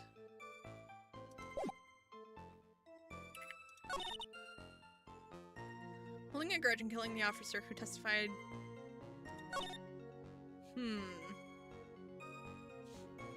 Yeah, no, because we know this is her. We know that this is Dahlia Hawthorne, like, but how do we prove that? I certainly don't have any reason for wanting to hurt a police officer. You actually do. Or kidnapping a poor girl. I think the defendant is a terrible, horrible person.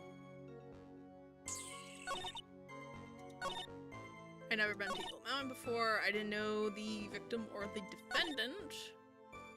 let's see. I was out of the country until 5 years ago. Let's see. Valerie's younger sister, victim of the kidnap murder, fell from bridge, no body found. Okay. Okay. So, how do we work with this? This or the diamond? Okay, so nothing contradicts this directly. Naturally, I didn't know the victim or the defendant. Technically, you did. Well, you did, but we have no way of proving this because the fact that you were dating the defendant and were related to the victim is not... We have no way of tying... Actually,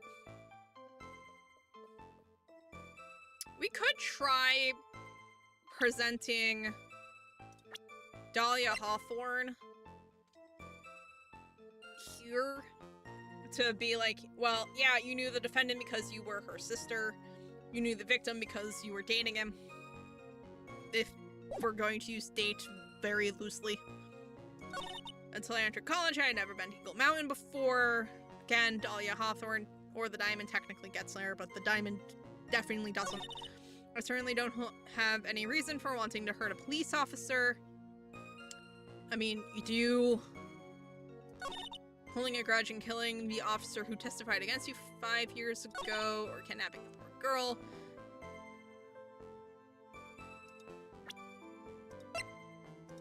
We could try... Let's...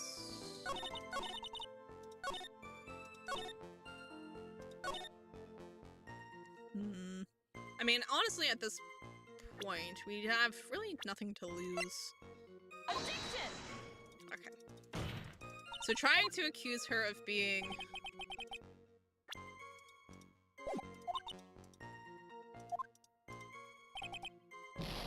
Ah, okay. Okay, we could have just reloaded before that. Okay, cool. I'm done. I missed time for that. But yeah, so technically speaking, okay, so accusing her of being Dahlia Hawthorne on that particular line doesn't actually do anything. Accusing... Let's see. Using the diamond here, I think, didn't work either. Or maybe here? She's neck deep in this whole thing. Sometimes you're just going to have to get her to show her true self.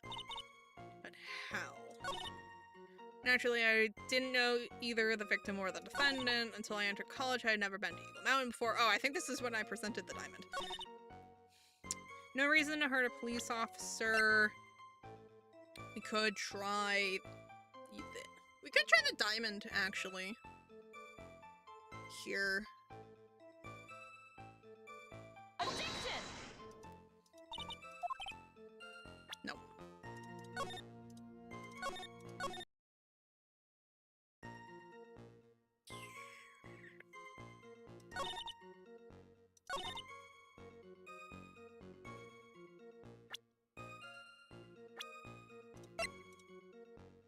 Objection!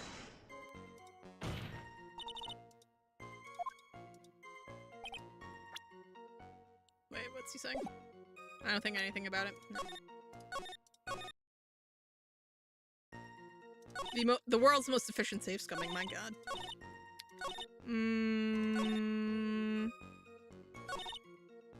Kidnapping a poor girl.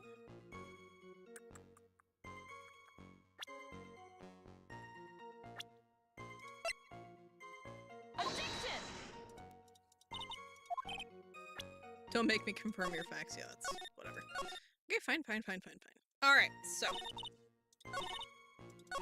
I was out of the country until the year before last. Like, we obviously know that all of this is just a straight up lie. This whole entire thing. So, I was out of the country until the year before last. We don't have any way of proving it, because first we have to prove that she is actually Dahlia Hawthorne. So, once we prove that she's Dahlia Hawthorne, everything falls apart. Naturally, I didn't know either the victim or the defendant. Again, this only falls apart once we prove that she's Dahlia Hawthorne. Until I entered college, I had never been to Eagle Mountain before. And I certainly don't have any reason for wanting to hurt a police officer. Holding a grudge and killing the officer who testified against you 5 years ago, or kidnapping a poor girl. I think the defendant is a terrible, horrible monster. Okay. Let's try. So she's going to claim that she was out of the country. Something about a civil war that made it hard for her to get home? Question marks? No identification, etc. and so forth. Okay. Actually, I didn't know either the victim or the defendant. You didn't know either person. Are you certain? I'm afraid I'm rather shy. First time you saw either of them was when they were on the bridge. It was a coincidence. Never entered college. Let's see. Until I entered college, never been to the mountain before. So she found the mountain because of the college hiking club or something like that. And she really likes the ambiance, etc. and so forth. Okay. And as soon as we go and ask what university she went to, Edgeworth cuts in, that's right. Certainly don't have any reason to hurt a police officer. Perhaps, but your behavior that day was suspicious. Drunk the car. Objection! Allegedly got shown a picture of the car by the cops.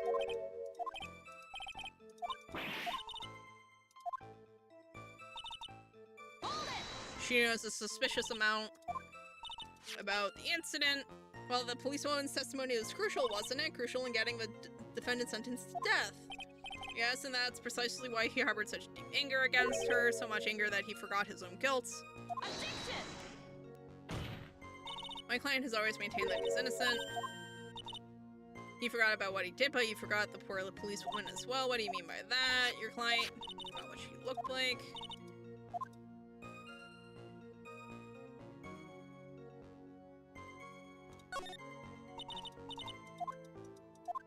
Needed identification, that's why the victim was wearing a scarf as identification. Why if I had been wearing a white scarf that day, then he probably would have tried to kill me.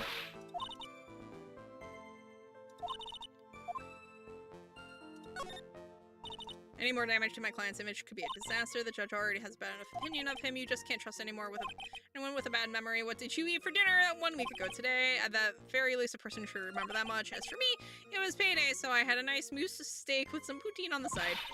And how does this relate to anything? Also, of course he's Canadian. Of course they gave the Canadians a moose steak and poutine. Whether it's eating steak or committing murder, a person shouldn't deny their actions. I'm in complete agreement, Your Honor. You knew about that incident, but weren't you out of the country until the year before last? Well, I saw a report about the escaped convict on the news. They had an in-depth report about his whole history. So you were still living abroad 5 years ago? Yes. So we have to figure out...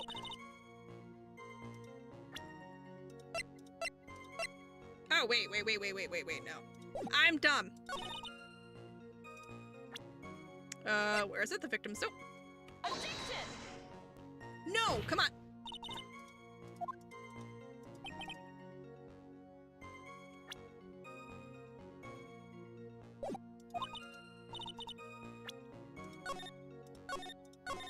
What do you mean? Oh, wait. Okay, so if the letter, well, if the note doesn't prove that, well, it doesn't contradict with her knowing the defendants, we could try it here because, let me see, because the note says, talk to Dahlia and let her know this time the whole truth must come out. But then again, we also kind of have to prove that she's Dahlia, so I don't know if this will work, but I kind of want to try it. Objection! What do you think of the witness's statement? What about you? Boo. So, naturally, I didn't know either the victim or the defendant. Until I entered college, I had never been to Eagle Mountain before. Let's see. Bridge unchanged for 5 years. Okay. Let's see. Yeah, no, because this... Talk to Dahlia, tell her this time the whole truth must come out. Alright. Crime photo... Timer function, let's see.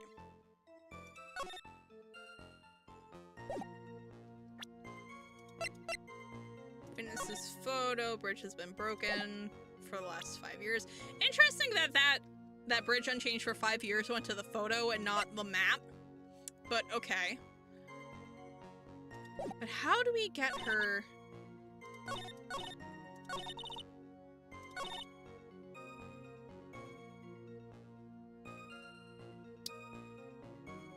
Oh, let's see.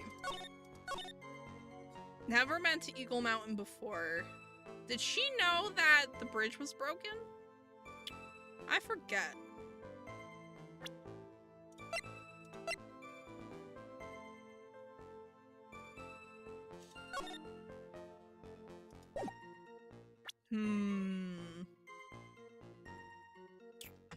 Trying to decide. Hey, Tabor. If you're still around, a hint would be lovely. Because all of this, because what we're trying to do is prove that she's Dahlia. Or, well, ultimately we're trying to prove that she's Dahlia. And then that ties her into everything else. Because this all falls apart the second we prove she's Dahlia. But to actually do that is dodgy. So, I mean, the scarf isn't white. That's obvious, but I guess because it was raining, that's fine.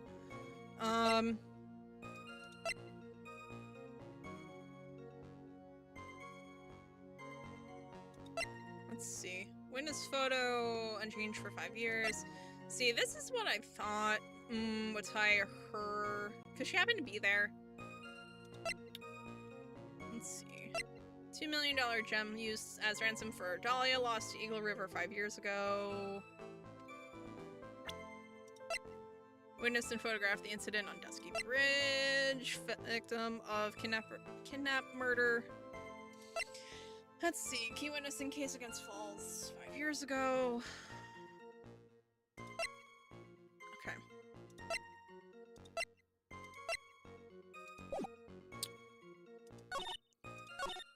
I was out of the country until the year before last.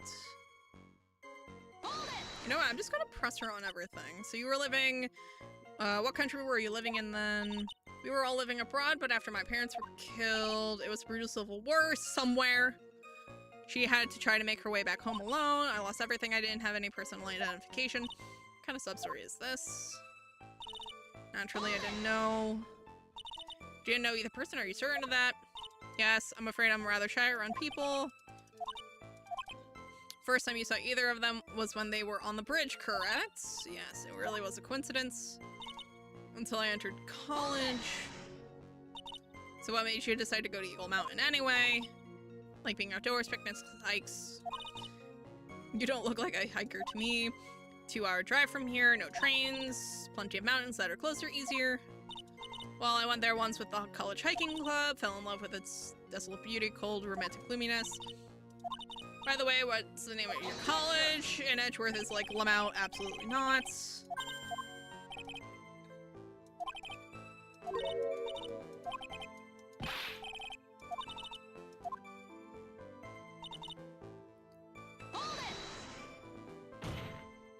Perhaps, but your behavior that day, let's see, you about the scratches. Objection! Unfortunately, Miss Faye, your last statement proves nothing. Oh, really? What is that? The witness came to the police station once to identify the suspect. It's entirely possible that at that time, an officer showed her this photo. Seems like a rather serious mistake. That's the oldest trick in the prosecutor's book. That's not fair. That wicked inmate, I'll never be able to forget that horrible day. Holding a grudge and killing the officer who testified against you 5 years ago.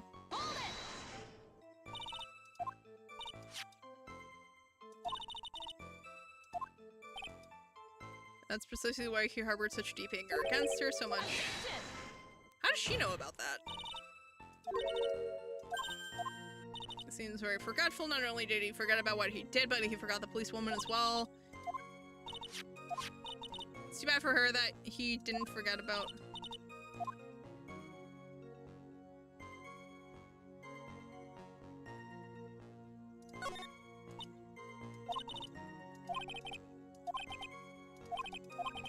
Okay, so they're going to...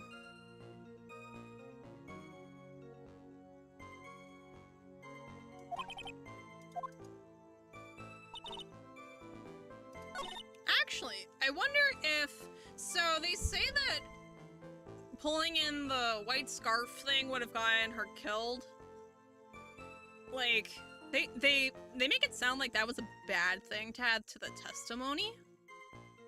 But the scarf in question is blue, right? Like, it's not white. There was no way for her... I mean, I know they say it's close enough, but it's not a white scarf, it's blue. You know, I wonder if we get that added to the testimony, what happens? Because I know they make it out to be like a bad thing. And it's like, oh, sometimes you should just keep your mouth shut. But like, that's a blue scarf. Yeah, see?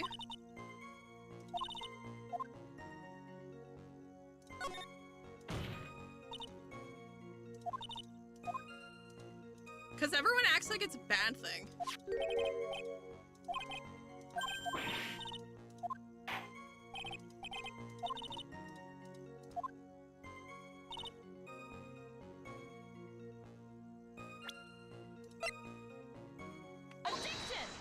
Yeah, it's a blue scarf.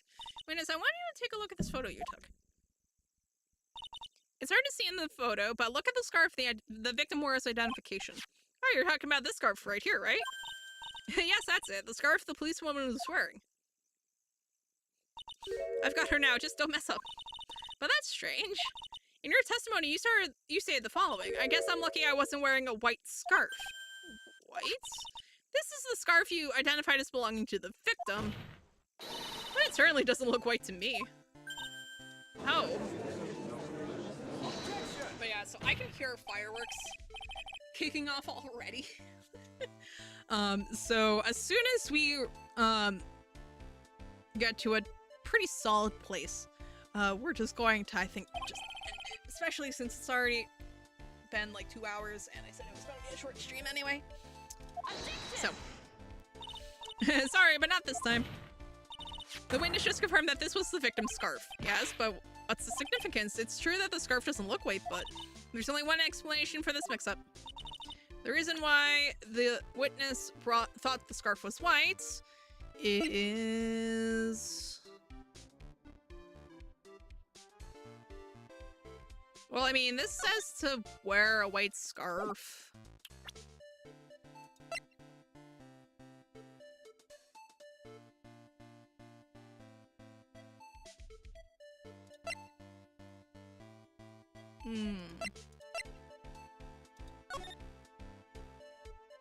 Yeah, wear white scarf. So why would she think the scarf was white?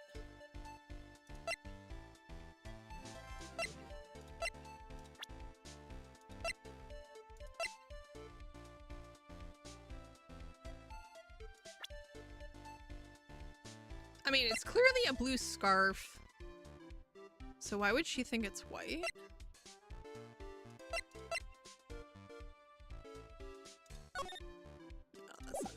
The scarf's not there. I mean, it looks white in the photo.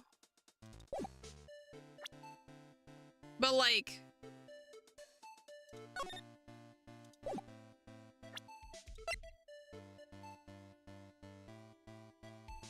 Wait, yeah, so if Valerie was told to wear a white scarf, showed up in that, then maybe? Witness. Have you ever seen this note? Note? No, never. It's top secret evidence. There's no reason that you would have. I wonder about that. What do you mean? This note shows Mr. Fall's instructions to the victim regarding their meeting. It says wear white scarf for identification. White scarf? Witness, you knew what this note said. And it's because you knew that you slipped up and mistakenly said white scarf. Well, Mrs. Foster? Okay. Okay. Order. Mr. Edgeworth, I'm waiting for an explanation. I'm quite sure this note wasn't leaked to the public. And yet, this witness knew exactly what the note said. At the time of the murder, the number of people that knew were quite limited. Terry Falls is one, the person who wrote the note, Valerie Hawthorne is another. And finally, one more person. Did you say one more person? That's right, a person that no one would have suspected. Have you figured it out, Ken? Yep. The third person that knew about the contents... That person is Dahlia Hawthorne. Dahlia Hawthorne? I've never heard that name before. Look at the victim's note. This is what it says. Talk to Dahlia. Tell her this time. There is her name right there. What's this? So who is this person? This Dahlia Hawthorne. This Faye must be desperate if she's trying to bring the dead back to life. The dead? Dahlia Hawthorne was the victim's deceased younger sister. She was killed in a crime 5 years ago. Killed in a crime? You don't mean? Yes. She was kidnapped and killed by Terry Falls. Lies. You said she was killed, but was she really? What are you implying? Of course, people thought she had died 5 years ago when she fell off Dusky Bridge and was lost in the Eagle River. However, her corpse was never found. She was declared legally dead 5 years ago. As far as the law is concerned, Dahlia Hawthorne is officially dead. But the facts remain that her body was never recovered. Dahlia Hawthorne was 14 years old 5 years ago. If she were still alive, she would be 19 now. Melissa Foster, I believe that that's the same age you are. Even you couldn't. Miss Faye, you're not saying. But I am. That's precisely what I'm saying. This witness before us is the girl that was kidnapped and killed 5 years ago. This girl is in fact Miss Dahlia Hawthorne. Nice work. That was like tossing a grenade into a 3-alarm fire, but unless you can tie all of loose ends together, you're nothing but a hit-and-run arsonist. I understand. If I can expose her true nature, I can turn this whole case on its head. Now's my chance to make Mr. Edgeworth squirm. Witness, just who are you anyway? I didn't think it would come to this. That's enough. You don't have to say any more, witness. Yes, I understand. What? Mr. Edgeworth, explain yourself. Your Honor, I have an admission to make. I honestly never thought the defense would pursue this matter this far. You don't mean... Is he gonna claim he knew? Yes, the prosecutor's office isn't filled with fools, you know. Naturally, we conduct full background checks on all of our witnesses. Looks like the kid knew. He knew her true identity from the get-go. Oh wait, but then why? If you hadn't revealed her secret, he wasn't going to say anything about it. All he wanted was her testimony, so he made a little trade. Let me introduce you to the victim's younger sister, Miss Dahlia Hawthorne. But I thought she died 5 years ago. We thought so as well, but well, as you can see. Why did she hide her identity for 5 years? That has nothing to do with the current case. She was merely an accidental witness to a crime. Accidental? I don't believe that for a minute. For the last 5 years, she's been playing the role of victim. And now we find her acting suspiciously at the scene of another murder? Really, Miss Faye, I must say your strategy here is painfully obvious. You're trying to pin your client's crime on an innocent witness in order to win. At any cost. How dare you? Please, let us take a moment to think. 5 years ago, this girl was kidnapped and nearly killed. But even worse than that, 5 years later, Dahlia Hawthorne lost something much more precious, her big sister. This Faye must be insane to even suggest that she murdered her. What? I'm inclined to agree with the prosecutor's logic. Miss Faye, do you have any evidence? What possible reason would this witness have for killing her beloved sister? Well, you see, I thought I was winning, but somehow he's turned it around on me. I think you need a little push in the right direction, Ken. The defense is prepared to present evidence supporting our claim.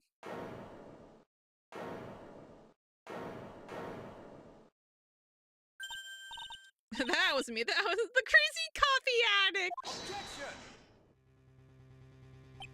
I think we've had enough empty threats from you, old man. What makes you think they're empty, boy? Oh, snap. Because your protege looks like she's sweating bullets.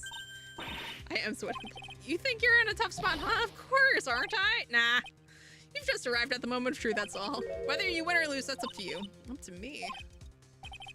The rashness of youth, how charming. Says the guy who's, like, younger than her. This is coming from someone younger than me. Yeah, exactly.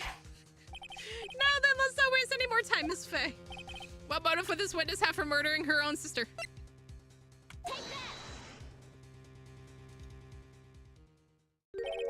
What is it? Man, young edgy is quite irritating, yeah. That was the rashness of youth. Oh, that's fine.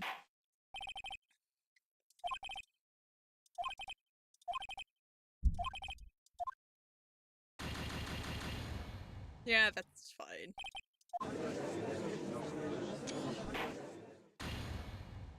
You know what? That works. Because I was looking to end stream anyway. So, 1 second. Let's make this nice and quiet. So we don't have to listen to that over the jazz.